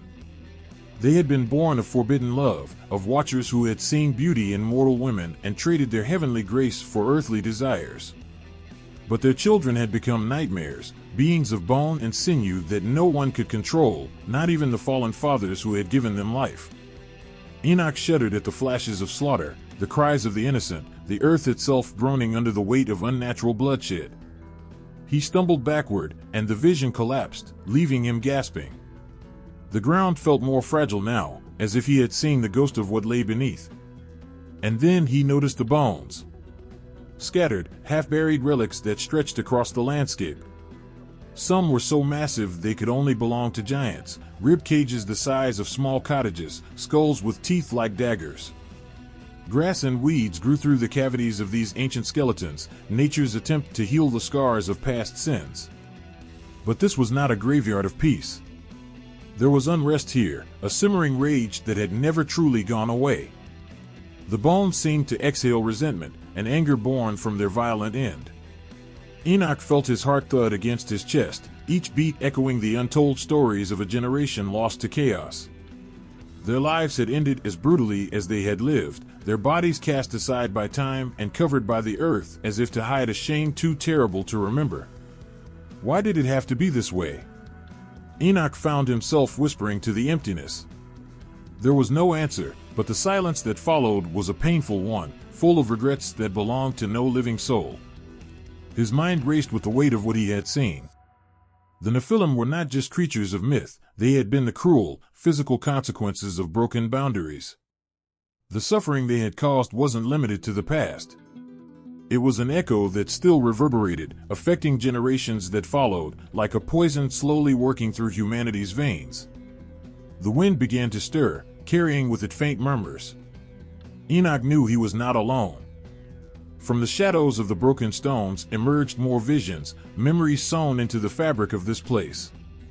He saw human families torn apart, entire villages swallowed by chaos, the sky blackened by storms that had followed these unnatural giants like an omen. But worse than the destruction was the betrayal, the sense that humanity had been left defenseless, abandoned to the consequences of a sin they had never asked for. Tears burned in Enoch's eyes, and he clenched his fists. He could feel the suffering of those who had lived through those days, the endless questions, the prayers that had gone unanswered. How had they coped, knowing the heavens had turned a blind eye? How had they fought against creatures whose very existence was a mockery of divine order? The ground trembled again, this time in response to something more present, a force that still lingered. From the distance, a sound reached Enoch's ears, a low, rhythmic pounding, as if a forgotten heart was trying to beat once more. The ruins around him seemed to shift, like the bones of the fallen were remembering what it felt like to live, to fight, to conquer. Enoch's own heartbeat quickened. There was still power here, dormant but restless, a dangerous energy trapped beneath layers of dust and regret. He took a breath and closed his eyes, willing himself to stay strong. The legacy of the Nephilim was more than just death and ruin. It was a warning, a grim testament to what happened when desire and ambition overpowered wisdom and restraint. Yet even as he tried to reconcile his understanding, the temptation of that power gnawed at the edges of his mind. What if their strength had been used for good? What if they had not been a curse, but a blessing? The question stung, and Enoch had to shake them off before they could sink deeper. As he opened his eyes, the sun broke through the heavy clouds, casting rays of light on the shattered land. The beams illuminated the bones, turning them from objects of fear to reminders of what had been lost. It was as if the heavens wept for these creatures, not for their actions, but for what they could have been. The Nephilim had carried greatness within them, twisted though it had become. They were proof that even the most wondrous gifts could become nightmares when stripped of divine purpose. The air grew still again, a fragile peace settling over the ruins. Enoch stood among the bones, feeling the weight of his task pressing harder than ever. He knew that this was not just a journey through history, it was a reckoning, a confrontation with sins that still cast long shadows over the world he had vowed to protect. His heart ached, caught between sorrow and understanding, but he took another step forward, each footfall a quiet promise that he would bear witness, no matter how heavy the truth. The air was thick with the scent of ash and smoke, the kind of lingering, suffocating feeling that made the very atmosphere seem alive with sorrow. Enoch had walked long and far, his eyes heavy, his steps uncertain. He had felt the weight of ages pressing on him, and the silence around him was louder than any voice could be. But now, the quiet was broken, shattered by the unmistakable sound of wailing, a sound so raw, so filled with suffering that it tore through the stillness like a knife. It started as a whisper, soft and distant, but quickly grew into a chorus of mournful cries. Enoch froze, his heart clenching with each note. These were not the cries of the innocent or the wronged, but the anguished howls of those who had once stood at the very heights of creation and had fallen far from grace. The Watchers, the fallen angels, whose arrogance had led them into the embrace of destruction, were calling to him. The wails echoed through the vast emptiness, bouncing off the jagged, twisted shapes of the prison around him. Each cry seemed to reach deep into the core of his being, as though it were pulling at some forgotten part of his soul. The voices were filled with regret, with a deep, almost painful yearning that sent shivers down his spine. They were trapped, imprisoned in the dark corners of the world they had once known, now nothing more than shadows crying out in the dark. Enoch's eyes scanned the desolation, trying to find the source of these desperate sounds. But there was nothing, only the blackness that stretched endlessly before him, like a pit that had no end. And yet, he could feel their presence, each voice, each sob, each whisper that carried with it a tale of downfall. He had heard of their sins before, the reasons for their fall, but this was different. It wasn't just the regret of those who had once held power. It was the profound, aching sorrow of souls who now understood the weight of their actions and the consequences that could never be undone. One voice, in particular, seemed to stand out from the rest. It rose above the chorus, a single cry that carried more pain than Enoch thought one soul could bear. "Forgive me, please, forgive me." The words broke through the air like shattered glass, sharp and pleading, and Enoch felt his own heart ache as though the plea was his own. He walked closer, his feet heavy against the cracked, barren earth, the wails growing louder, more frantic with each step. He was drawn to them, the voices that had once been powerful, now broken and humiliated. They had dared to defy the Creator, to meddle with the mortal realm, and now they were nothing more than whispers on the wind, chained by their own arrogance. As Enoch approached, the ground seemed to shift beneath him, and he saw, faintly at first, the twisted silhouettes of figures emerging from the darkness. The forms were faint, like shadows that did not belong, barely human, but impossibly tall, their faces contorted with anguish. Their eyes were wide with desperation, pleading silently for some form of redemption. But Enoch knew better.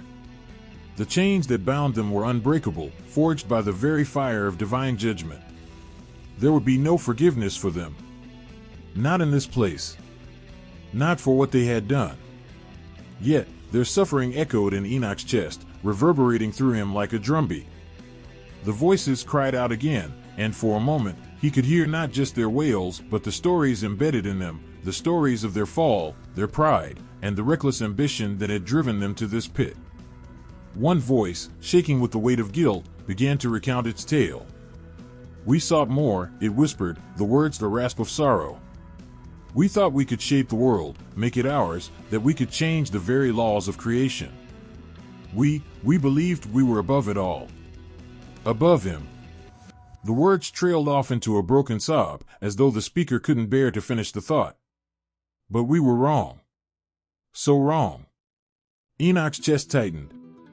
He could feel the anger that had once burned so brightly in these beings, the fire of defiance that had fueled their rebellion.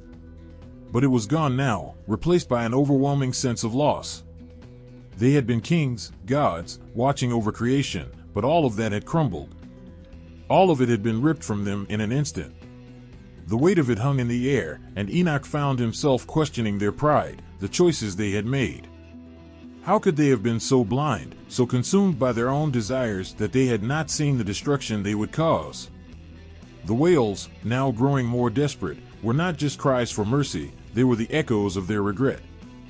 The sorrow in their voices was deep, as if they had realized too late that their quest for greatness had led them to ruin. The voices seemed to blend together, forming a single chorus of shared regret, each cry a confession, a plea for absolution that would never come. "We failed," one voice whispered. "We failed them. We failed him." The words burned in the air, and Enoch could almost feel the weight of their burden, like 1,000 years of suffering wrapped in a single word. Enoch closed his eyes, feeling the depth of their despair washing over him. He understood now. It wasn't just pride that had brought them to this place. It was their belief that they could escape the natural order, that they could transcend their place in the world. But in doing so, they had condemned themselves. And in that condemnation, they had lost more than their power, they had lost their very essence, their connection to the divine. For the first time, Enoch felt the true weight of their rebellion, not in the destruction they had caused, not in the havoc they had wrought on humanity, but in their yearning for something that could never be reclaimed. They had sought immortality, control, and freedom from the Creator's will, but all they had found was endless chains, endless darkness. They had been given a chance to repent, but now, as Enoch stood amidst their cries, he realized they had no choice but to bear their torment forever. Their regret was their prison, and they were trapped within it, bound by their own pride and longing for redemption. And in that moment, Enoch understood something he hadn't before. The cries of the fallen were not just a testament to their sins, they were a warning. A warning that even the highest of beings, even those who stood closest to the divine, could be undone by their own hubris. The desire for more, the desire to be above all else, was a path that led to destruction. And it was a lesson that Enoch would carry with him, a burden he could not escape, even as the wails of the fallen continued to echo around him. The darkness pressed in around Enoch as he stepped into the chamber, the air thick with tension. A dim light flickered above him, casting long, unnatural shadows that twisted and danced across the jagged walls. There, at the center of the room, was a council, an assembly of the fallen watchers, their faces twisted by pride and bitterness. Their eyes burned with a fire that had not yet been extinguished, even after all the years they had spent in chains. These were not the wailing, broken ones who had accepted their fate, these were the unrepentant, the ones who still clung to their rebellious cause. They had not yet learned the cost of their defiance, and in their hearts, the flames of rebellion still flickered brightly. The atmosphere was thick with a strange kind of energy, like a storm about to break. Enoch could feel their eyes on him, their gazes sharp and filled with unspoken challenge. They were waiting for him to speak, to make the first move. He could hear their murmurs, their voices low but filled with venom and conviction. They had been exiled, imprisoned, but in their hearts, they were still free. "Enoch," one of them said, stepping forward. His voice was smooth, but it carried an undertone of venom that made Enoch's skin crawl. "What brings you here, child of the Creator? Have you come to gloat? To lecture us on our mistakes, as the others have done?" Enoch's breath caught in his throat. He could feel the weight of their words, the anger, the unresolved bitterness. These were beings who had once stood at the pinnacle of creation, beings who had touched the divine and had rejected it all for the sake of their own desires. And now, here they were, imprisoned, but still dangerous, still unrepentant. "I've come to understand," Enoch replied, his voice steady but filled with an undercurrent of sorrow. "I've come to understand what you've done, what you've lost, and why you continue to fight." The watchers around him scoffed, some shaking their heads in disbelief. One of them, a tall figure with piercing eyes, spoke next, his voice rich with disdain. "Understand? What is there to understand? We were cast down, not because we sought to overthrow the Creator, but because we sought to bring knowledge to those who were left in the dark. To elevate humanity, to share the wisdom we had been given. And for that, we were condemned. What is divine about that?" Enoch felt a flicker of anger within him, but he controlled it. He had heard their grievances before, but this time, there was something different. Something in the way they spoke, in the way they justified their rebellion, told him that they truly believed their cause was righteous. Do you truly believe that knowledge is worth the suffering it caused? Enoch asked, his voice calm but unwavering. Do you believe that the destruction, the pain, the suffering of countless lives was worth the price of enlightenment? The council fell silent, and for a moment, Enoch could hear only the distant echoes of their chains scraping against the cold stone floor. The question hung in the air, thick and heavy. The watchers' expressions shifted, and for the first time, Enoch saw a flicker of doubt in their eyes. A figure near the back of the council, his face shadowed by the darkness, spoke up, his voice heavy with regret. We did not know what our actions would bring. We thought we were giving humanity a gift. We thought we could guide them, show them the power that we had been entrusted with. But we were naive. We did not understand the consequences of meddling with the hearts of men. Enoch's heart softened at the words. The watchers had not been entirely blind to the havoc they had caused. There was a part of them that still recognized the gravity of their actions. But still, their pride held them captive. They could not see beyond their own sense of righteousness, beyond the belief that they had been wronged. Another watcher, with a sharp, cynical smile, interjected. You speak of consequences, Enoch, but what of the Creator's own judgment? Is it just to condemn us for daring to challenge his authority? Is it just to punish us for seeking to break the chains that bound us to a world that we were told to leave untouched? Where is the justice in that? The words stung, and Enoch could feel the weight of them settling in his chest. It was not just anger they were expressing, it was a deep, festering wound. These were beings who had once known unimaginable power, who had been brought low by their own choices, and now they couldn't help but question everything they had once believed. Justice. Enoch whispered, his voice barely audible. What is justice, then? Is it simply to serve the Creator's will without question, to submit to his authority without understanding? Or is there more to it than that? Is there room for mercy, for understanding, even in the face of wrongdoing? The room was silent now, the watchers gazing at Enoch as though they were seeing him for the first time. It was as if his words had pierced through the hardened walls of their pride, leaving them exposed, vulnerable. But still, their eyes glinted with defiance, as though they would never fully surrender to the truth he had offered. A figure at the front of the council, with a face marked by ancient sorrow, finally spoke. We did not rebel out of malice, said Enoch. We rebelled because we saw a world that was blind to its own potential. We saw humanity struggling in darkness, and we thought we could bring them into the light. But we were blinded by our own pride, by our belief that we could do better, be better, than those who had come before us. Enoch could hear the crack in the voice, the echo of regret buried beneath the pride. But the damage had been done. The seeds of rebellion had taken root, and now they were forever a part of who these beings were. They could never go back.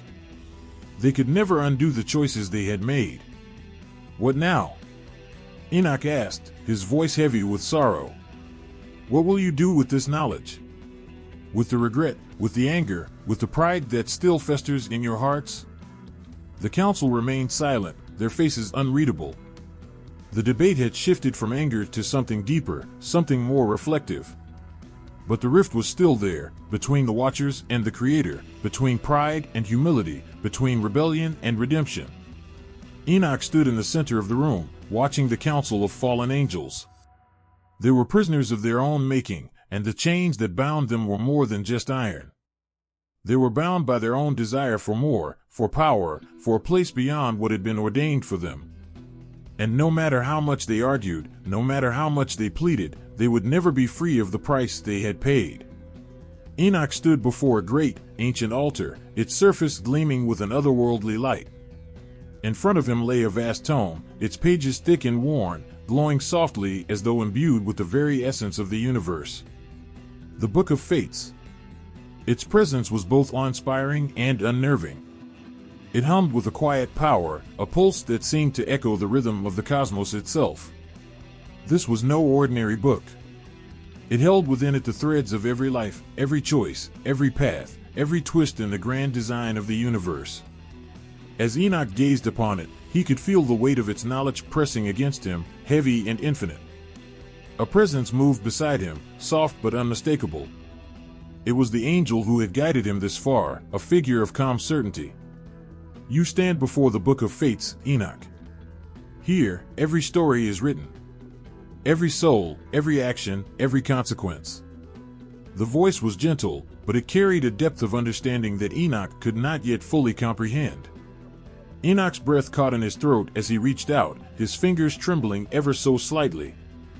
The book seemed to recognize his touch, its pages shifting as if alive, revealing glimpses of the interconnectedness of all things. With each turn, Enoch saw lives unfolding, human and angelic, their destinies intertwined like a vast, intricate tapestry. He saw moments of choice, some small, some monumental, and how each one rippled out, touching countless others, shifting the course of history in ways that could never be undone. The sheer weight of it was overwhelming, and for a moment, he felt as though he might drown in it. "Every action matters," the angel said, his voice soft, but laced with a gravity that sent a shiver down Enoch's spine. "Even the smallest of decisions creates a ripple, altering the future in ways unimaginable." Enoch nodded slowly, absorbing the magnitude of what he was witnessing. He saw how the smallest kindness could shift a soul from darkness to light, how a single betrayal could send waves of suffering across the ages. He saw the Watchers, their fall from grace a tragic turn of fate, and the lives they had touched, both directly and indirectly. But he also saw the humans, their joy, their sorrow, their relentless striving to overcome the darkness they were born into. It was as if the world, in all its complexity, was laid bare before him, a tapestry of love and pain, hope and despair. One page turned, and Enoch saw the face of a young child, eyes full of wonder and innocence. A choice was unfolding before her, a path diverging into two. One path led to safety, the other to peril. The child's heart would decide which way to go, and her decision would alter the course of her life, and the lives of those around her, forever. He felt an overwhelming sense of responsibility. What if her choice was not hers alone? What if the hands of angels had guided her without her knowing? Another page flipped, and the scene shifted. This time, Enoch saw an older man, weary and worn by the weight of his years. His hands shook as he held a letter, the words inside forever changing the course of his life. His choice, to stay or to leave, would impact not just his future, but the future of his children, his friends, and the world he had known. Enoch could almost feel the weight of that choice, the pressure of it. The ripples spreading out from that one decision, like stones dropped into the vast ocean of existence, sending waves that would reach far beyond his grasp. "What is this?" Enoch whispered, his voice barely audible in the stillness. "Why does every choice matter so much? Why does the world seem so fragile that one small thing can change everything?" The angel beside him did not answer immediately, allowing the question to hang in the air. When he spoke, his voice was both kind and sorrowful. "This is the beauty and the burden of creation, Enoch. The Creator gives free will to all, angels and humans alike. And with that gift comes the weight of choice. Some may rise, some may fall. Some may choose light, others darkness. But every choice creates a ripple, and those ripples spread out, changing the world in ways unseen." Enoch felt the gravity of those words settle deep within him. He looked at the pages, at the stories unfolding before his eyes. Each life, each decision, was like a thread in a vast, cosmic web, and every single thread connected to another. His heart ached as he realized that the suffering and joy of humanity, and of the Watchers, was not as separate as he had once thought. It was all bound together, each choice, each action, each ripple a part of the greater design. He turned another page, and this time, he saw the Watchers, Azazel and the others, locked in their prison, their fate sealed by their rebellion. Their choices had led them to this moment, and their lament was etched into the very fabric of existence. But even as he saw their despair, he also saw the potential for redemption. Could there be a way for them to rise from their fall? Was there still hope for them, or had their choices sealed their fate forever? The angel's voice cut through the silence again. "Enoch, the book of fate shows not only the past and the present, but the future as well. It shows the threads yet to be woven, the choices yet to be made. But it is not for us to force the hand of fate. It is for each soul to choose their path, even when the road is hard. Enoch closed his eyes for a moment, his heart heavy with the knowledge that what he had seen was just a glimpse of the vastness of the universe. He had always believed that the world was shaped by grand events, by great heroes and villains. But now he understood, it was the small moments, the quiet decisions, that truly shaped the course of existence. The kindness shown to a stranger, the forgiveness given to a foe, the love shared between two souls, these were the true forces that rippled across the universe, shaping destinies in ways beyond comprehension. A thought settled within him, quiet and persistent. Was it possible, then, that he too had a part to play? Was his path already written, or could he, like everyone else, choose to change his destiny? The thought both terrified and exhilarated him. As he turned the last page, he felt a final, heavy understanding settle over him. The future was not set in stone. Every moment, every choice, was a chance to alter the course of existence. The Book of Fates did not just show what was to come, it showed what could be. And in that, there was both beauty and tragedy. The world, in all its complexity, was not a place of destiny, but of possibility. Enoch closed the book gently, his heart full, his mind spinning with the weight of what he had seen. The ripples of fate stretched out before him, waiting for his own choices to be made. And with each step he took, he knew that the choices he made, no matter how small, would echo across eternity. The air around Enoch grew heavy, thick with an oppressive stillness as he walked deeper into the desolate expanse. The ground beneath his feet seemed to tremble with an unsettling energy, and the skies above were shrouded in a suffocating darkness that stretched endlessly in every direction. There was no sound here, no birds, no winds, no life. It was as if this place had been abandoned by creation itself. And then, from the shadows, a figure emerged. Taller than any man, yet not quite human.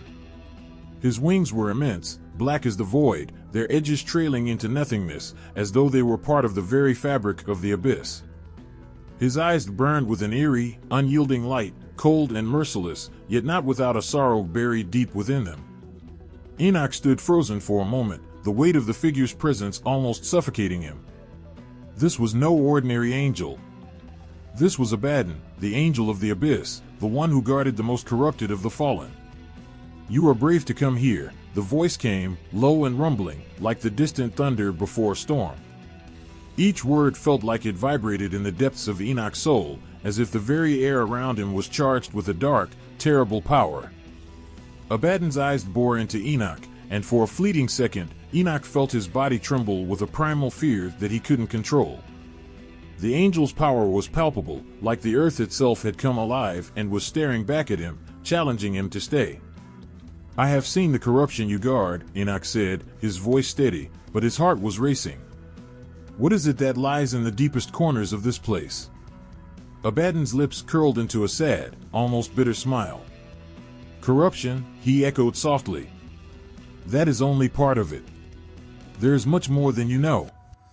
These fallen angels, they were once like me, once beings of light, of purpose. But they chose to defy it all, seeking power, wanting to transcend their roles. Now they are imprisoned here, for their choices." Enoch felt a cold shiver run down his spine. "And you? Why do you remain here? Why do you guard them?" Abaddon's eyes flickered, a faint flicker of pain flashing across his face before it was quickly replaced by a stoic, unreadable expression. "I am not just their jailer," he said. "I am their reminder. I am the living testament to their failure. I guard them, because in a way, I too am one of them. But I was spared. I was given another chance." Enoch took a step forward, his mind reeling. "A chance at what?" The angel of the abyss turned his gaze to the horizon, where the shadows seemed to move, to shift and twist. His voice softened, tinged with a sorrow that seemed almost foreign to his otherwise intimidating form. "At redemption. But that is a farce, isn't it?" His eyes locked onto Enoch's, fierce and unyielding. "Do you think that redemption can ever come for those who have fallen this far? For the ones who reached too high, too far, and touched the darkness?" The question hung in the air like a heavy weight, and for a long moment, Enoch didn't answer. He couldn't. How could he?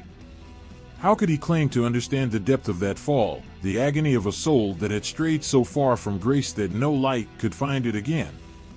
Abaddon took a step forward, his wings folding behind him in a slow, graceful motion.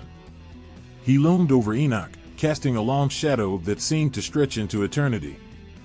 "Do you know what they whisper, the ones in the deepest pits of this place?" he continued, his voice now barely a whisper. "They speak of the final days, of the end of all things. They speak of a prophecy, a time when the earth will be torn asunder, when the heavens will burn and the skies will fall. A time when all will be undone." Enoch's heart quickened, his breath catching in his throat. What is this prophecy? What does it mean? Abaddon's gaze never wavered, and in that moment, it felt as though Enoch was standing on the edge of something vast, something terrible.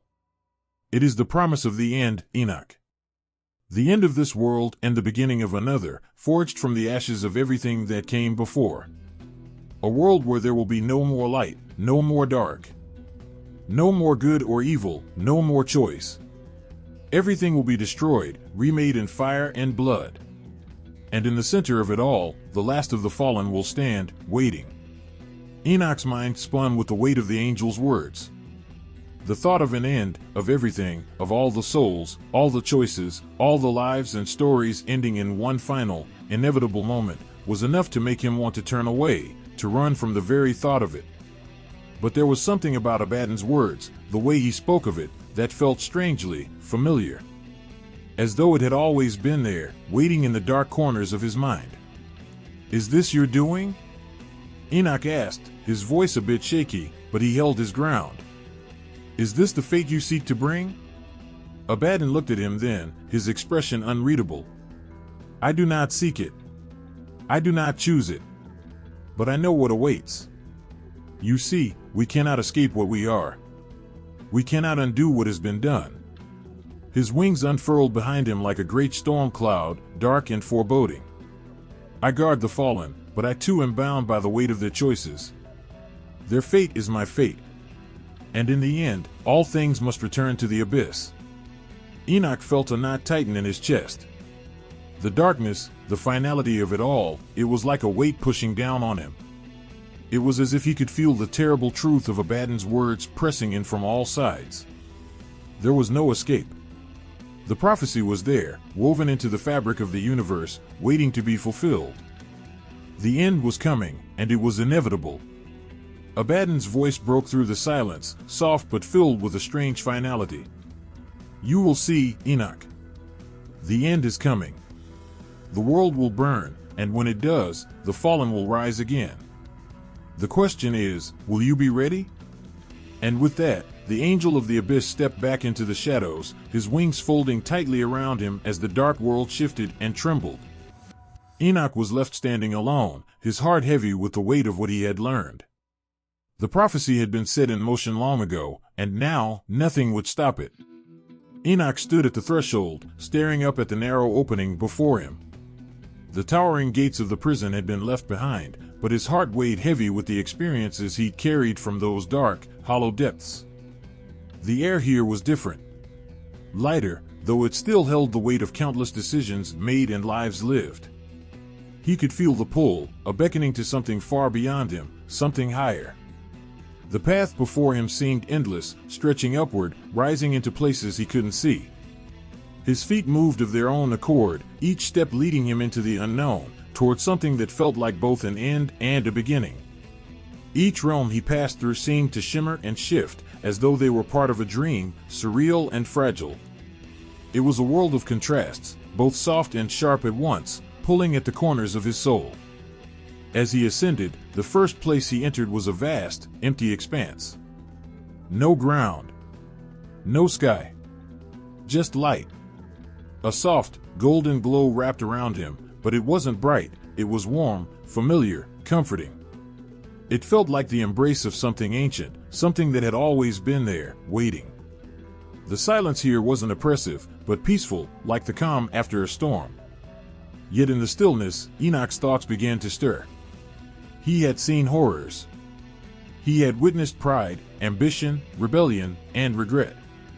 But here, in this space of quiet, there was no judgment, no condemnation. It was as if the air itself was filled with understanding. He took a deep breath, letting it fill his chest.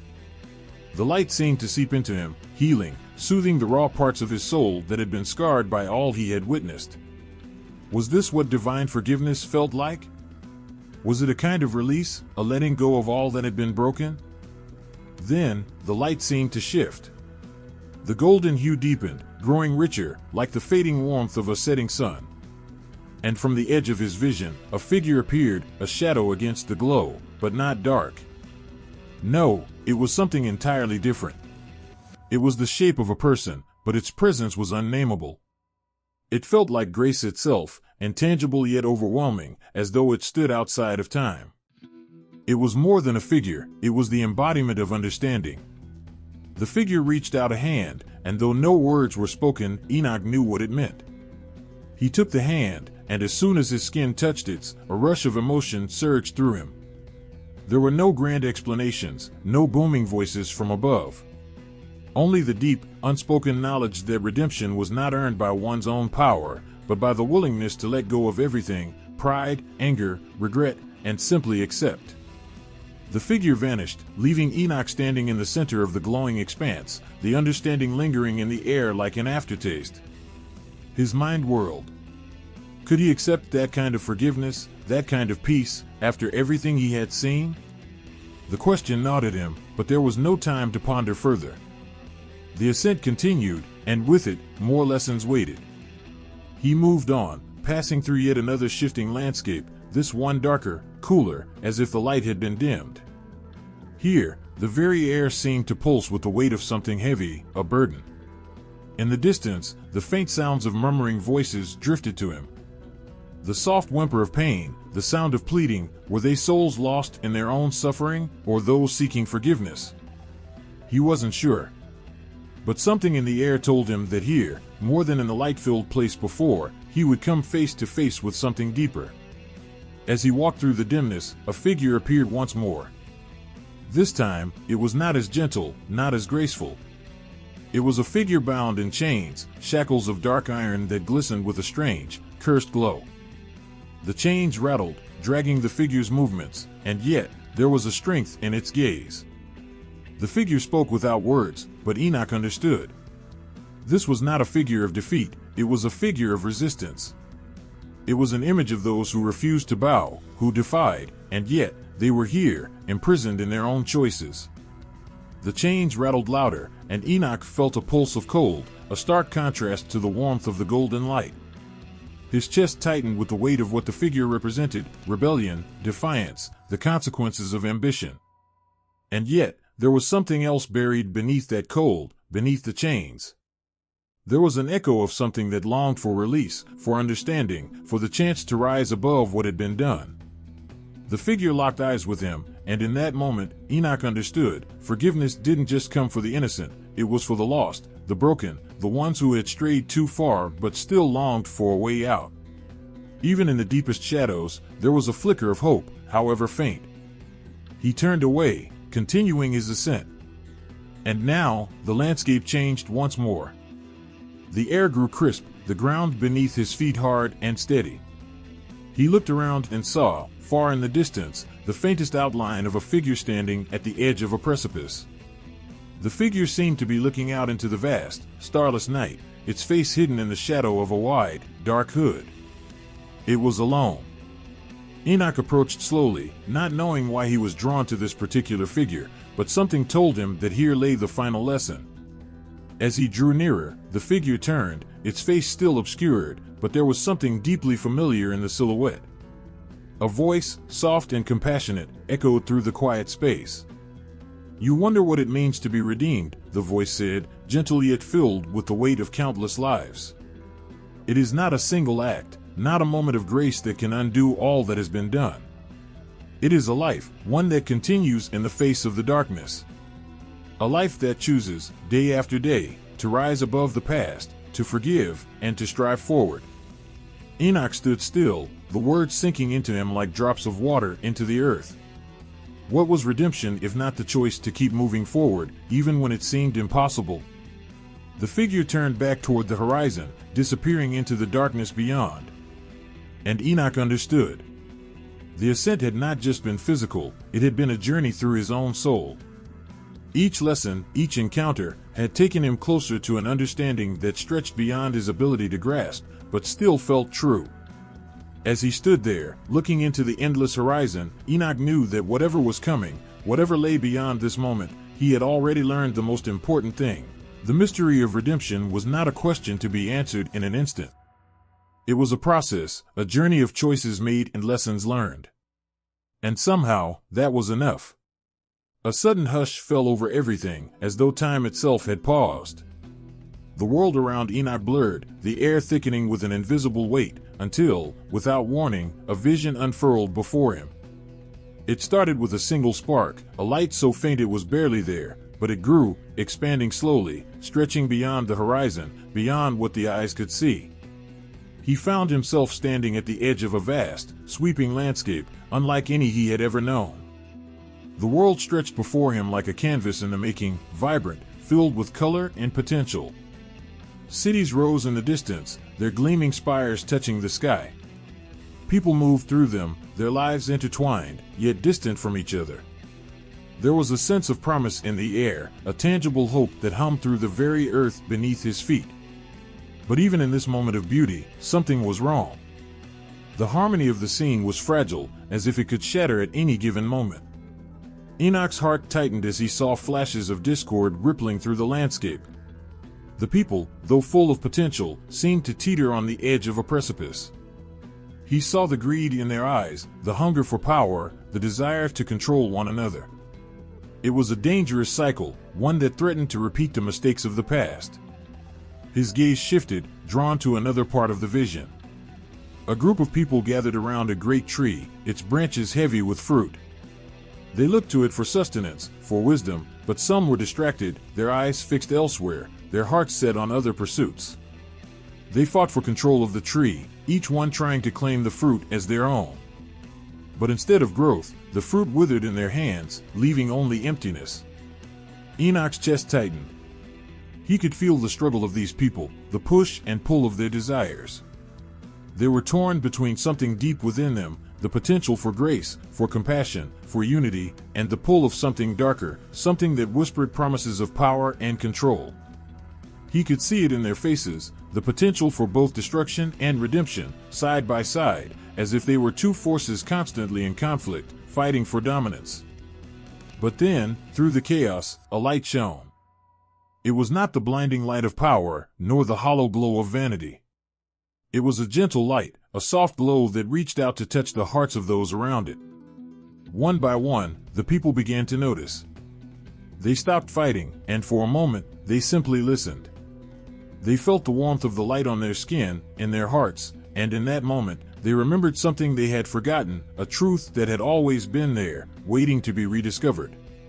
Enoch watched, mesmerized, as they began to gather together. The light grew brighter as they reached out to one another, not to claim, but to share. They lifted their eyes, their hands, and their hearts to the world around them. It was a simple act, but it was enough. In the sharing, they found strength, they found purpose. They found grace. But even as he watched the people rise, even as he saw them embracing this light, Enoch knew the battle was not yet over. The darkness still lingered at the edges, threatening to return, to undo all the good that had been achieved. He saw it in the eyes of those who still clung to their pride, their ambition, their fear. They watched from the shadows, waiting for a chance to strike, to pull the world back into the depths of chaos. His vision shifted again, and now, he saw the balance, a delicate, almost imperceptible line between the forces of light and darkness. They were not opposites, not enemies. They were intertwined, forever linked, each one shaping the other. The darkness was not an enemy to be vanquished, it was a part of the whole, a force that could not be separated from the light. And in that realization, Enoch understood. It was not the absence of darkness that would bring redemption to the world. It was the choice to rise above it, to reach for something better, even in the face of the shadows. It was the understanding that, In each heart, there would always be both light and darkness, and the battle would never truly be won until both were recognized and accepted. But what about the people in the vision? What about those who still struggled, still fought against the darkness within them? What hope was there for them? Enoch's heart ached as he watched the seeds of doubt begin to take root once more. He could see it in the way they turned away from one another, the way they allowed fear to cloud their judgment. Could they truly be saved? Could they ever find the same grace, the same light that the others had discovered? Enoch closed his eyes, his breath shallow, as the weight of the vision pressed upon him. He knew the answer now. It was not enough to simply watch. It was not enough to passively observe the rise and fall of humanity. It was up to him, and to all who had seen the light, to share what they had learned. It was up to him to offer the grace he had witnessed, to show others the path to redemption, even when it seemed impossible. He looked again at the people in the vision, the ones who had found grace, who had found the strength to rise above the darkness. They were no longer fighting for control. They were no longer fighting against one another. They had become something more. They had become a reflection of the light within themselves. Enoch felt a sudden, overwhelming surge of emotion. This was the potential of humanity. This was the reason for everything. The light, the darkness, the struggle, it was all part of a greater design. And it was up to him to carry that knowledge, to pass it on to others, to inspire them to seek that balance within themselves.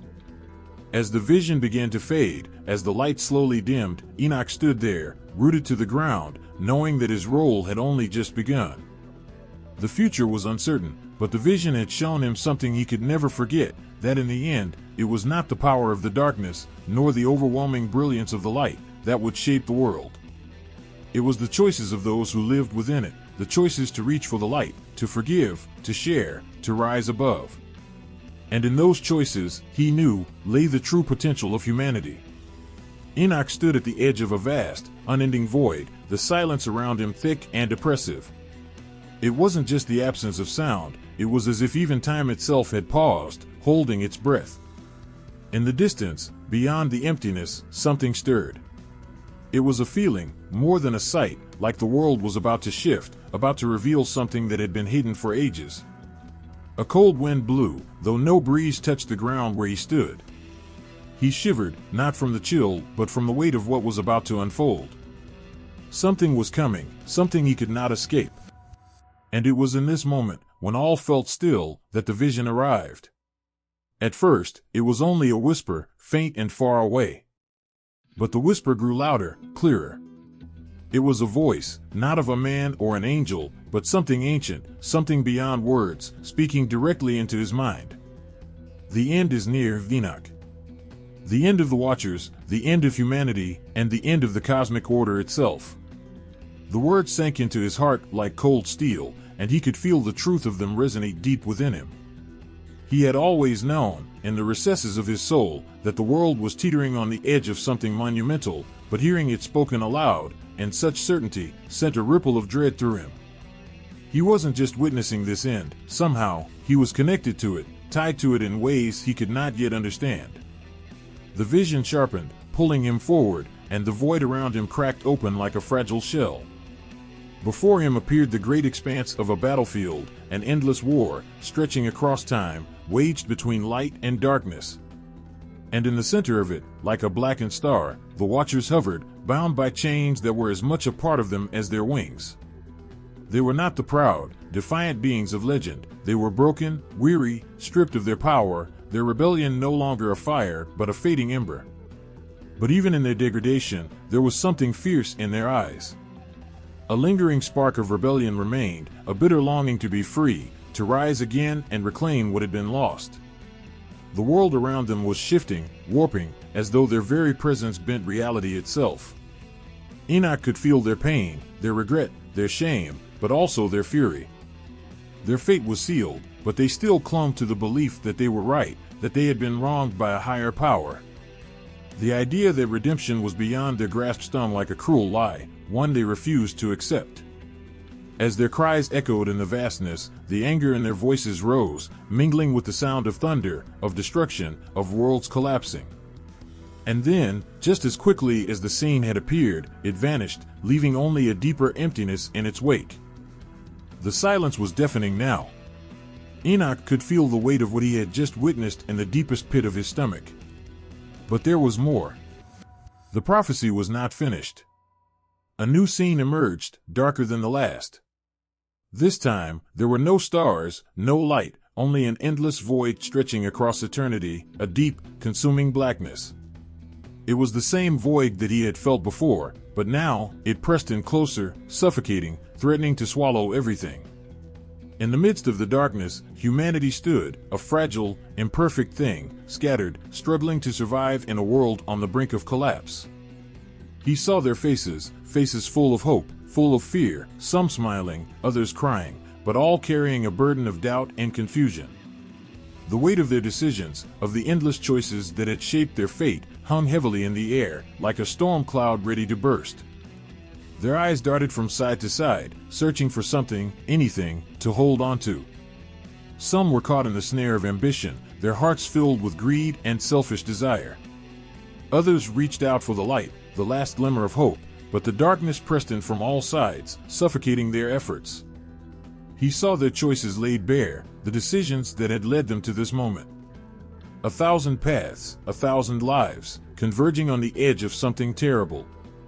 The weight of their actions, the consequences of their rebellion, were more than they could bear. Some tried to flee, but there was no escape. The prophecy was clear. This was the moment of reckoning, the culmination of everything that had come before. And yet, amidst the turmoil, amidst the chaos, there was still something that flickered, weak but undeniably there.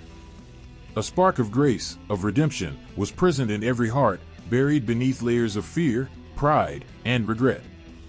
It was there, in the people who refused to give up, who fought not for power, but for hope, for a future that might be better than the one they were living. Enoch's chest tightened as he watched this, the truth sinking into him with a force that was almost unbearable. The battle between light and darkness would never truly end. It was a cycle, a struggle that would repeat for as long as humanity existed.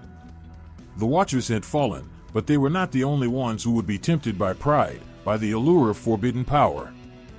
The world was a reflection of the same war that raged within every heart. Then, a final voice rang out, a voice filled with authority and finality. It was not a voice of judgment, but of command. You are part of this, Enoch.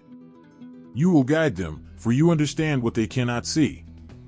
You are the bridge between worlds, between light and darkness, and the time has come for you to fulfill your role. The weight of those words pressed down on him, sinking into his bones, into his soul. He was part of this struggle. His choices, his actions, his very existence would shape the outcome of this cosmic war. The fate of the Watchers, of humanity, and of the world itself rested on his shoulders. It was more than he had ever imagined, more than he was prepared for. But in that moment, he understood. He understood that he was not just a passive observer in this prophecy. He was an active participant, and it was his responsibility to guide humanity toward the light, even in the face of overwhelming darkness. He had the power to change the course of destiny, to shift the balance between good and evil. His choices, his every step, would echo through eternity, shaping the future in ways he could not fully comprehend. The vision began to fade, but the truth lingered, a heavy presence in the air. Enoch was left standing alone, but he was not the same. The weight of the prophecy was now a part of him, and he knew, with absolute certainty, that his role in the cosmic order was far from over. The battle was just beginning, and he would have to choose how to face it. Enoch felt the ground shift beneath his feet, as if the earth itself was awakening from a long slumber. The skies, once boundless, now appeared dense with clouds, heavy with the weight of what had passed, what had been revealed. The air around him was thick, but there was a stillness to it, a silence that seemed to press in, almost suffocating. He could feel the weight of the knowledge that now rested inside him, a burden that had been carved into his soul during his time in the other realms. He had returned to Earth, but nothing was the same. The familiar sounds of the wind rustling through the trees, the distant murmur of a river, the birds singing their eternal song, all of it seemed foreign to him now, distant, as if the world itself had faded into a dream. And yet, it was real. He was standing once again on the soil of the place he had once called home, a place that had now become almost unrecognizable to him. Enoch took a deep breath, tasting the air, but it felt hollow, as though the world around him could never again hold the same meaning. He had seen the truth of things, the way light and darkness were forever entwined, the choices that weighed down the hearts of humanity, the ever-present pull between grace and corruption. His time in the realms had granted him sight beyond ordinary understanding, but it had also left him with a profound emptiness, a sense of isolation. He was an outsider now, not fully a part of this world, not fully a part of the divine. He walked slowly, each step heavier than the last, as though the earth itself was resisting his return. The sun hung low in the sky, casting long shadows over the land, and the world seemed to hold its breath. Enoch's heart ached with the knowledge he carried. It wasn't just the vision of the Watchers or the terrible prophecy of the end times that weighed on him, it was the lives of the people, the quiet suffering he had witnessed, the way they wandered through their lives unaware of the cosmic struggle that raged beneath the surface.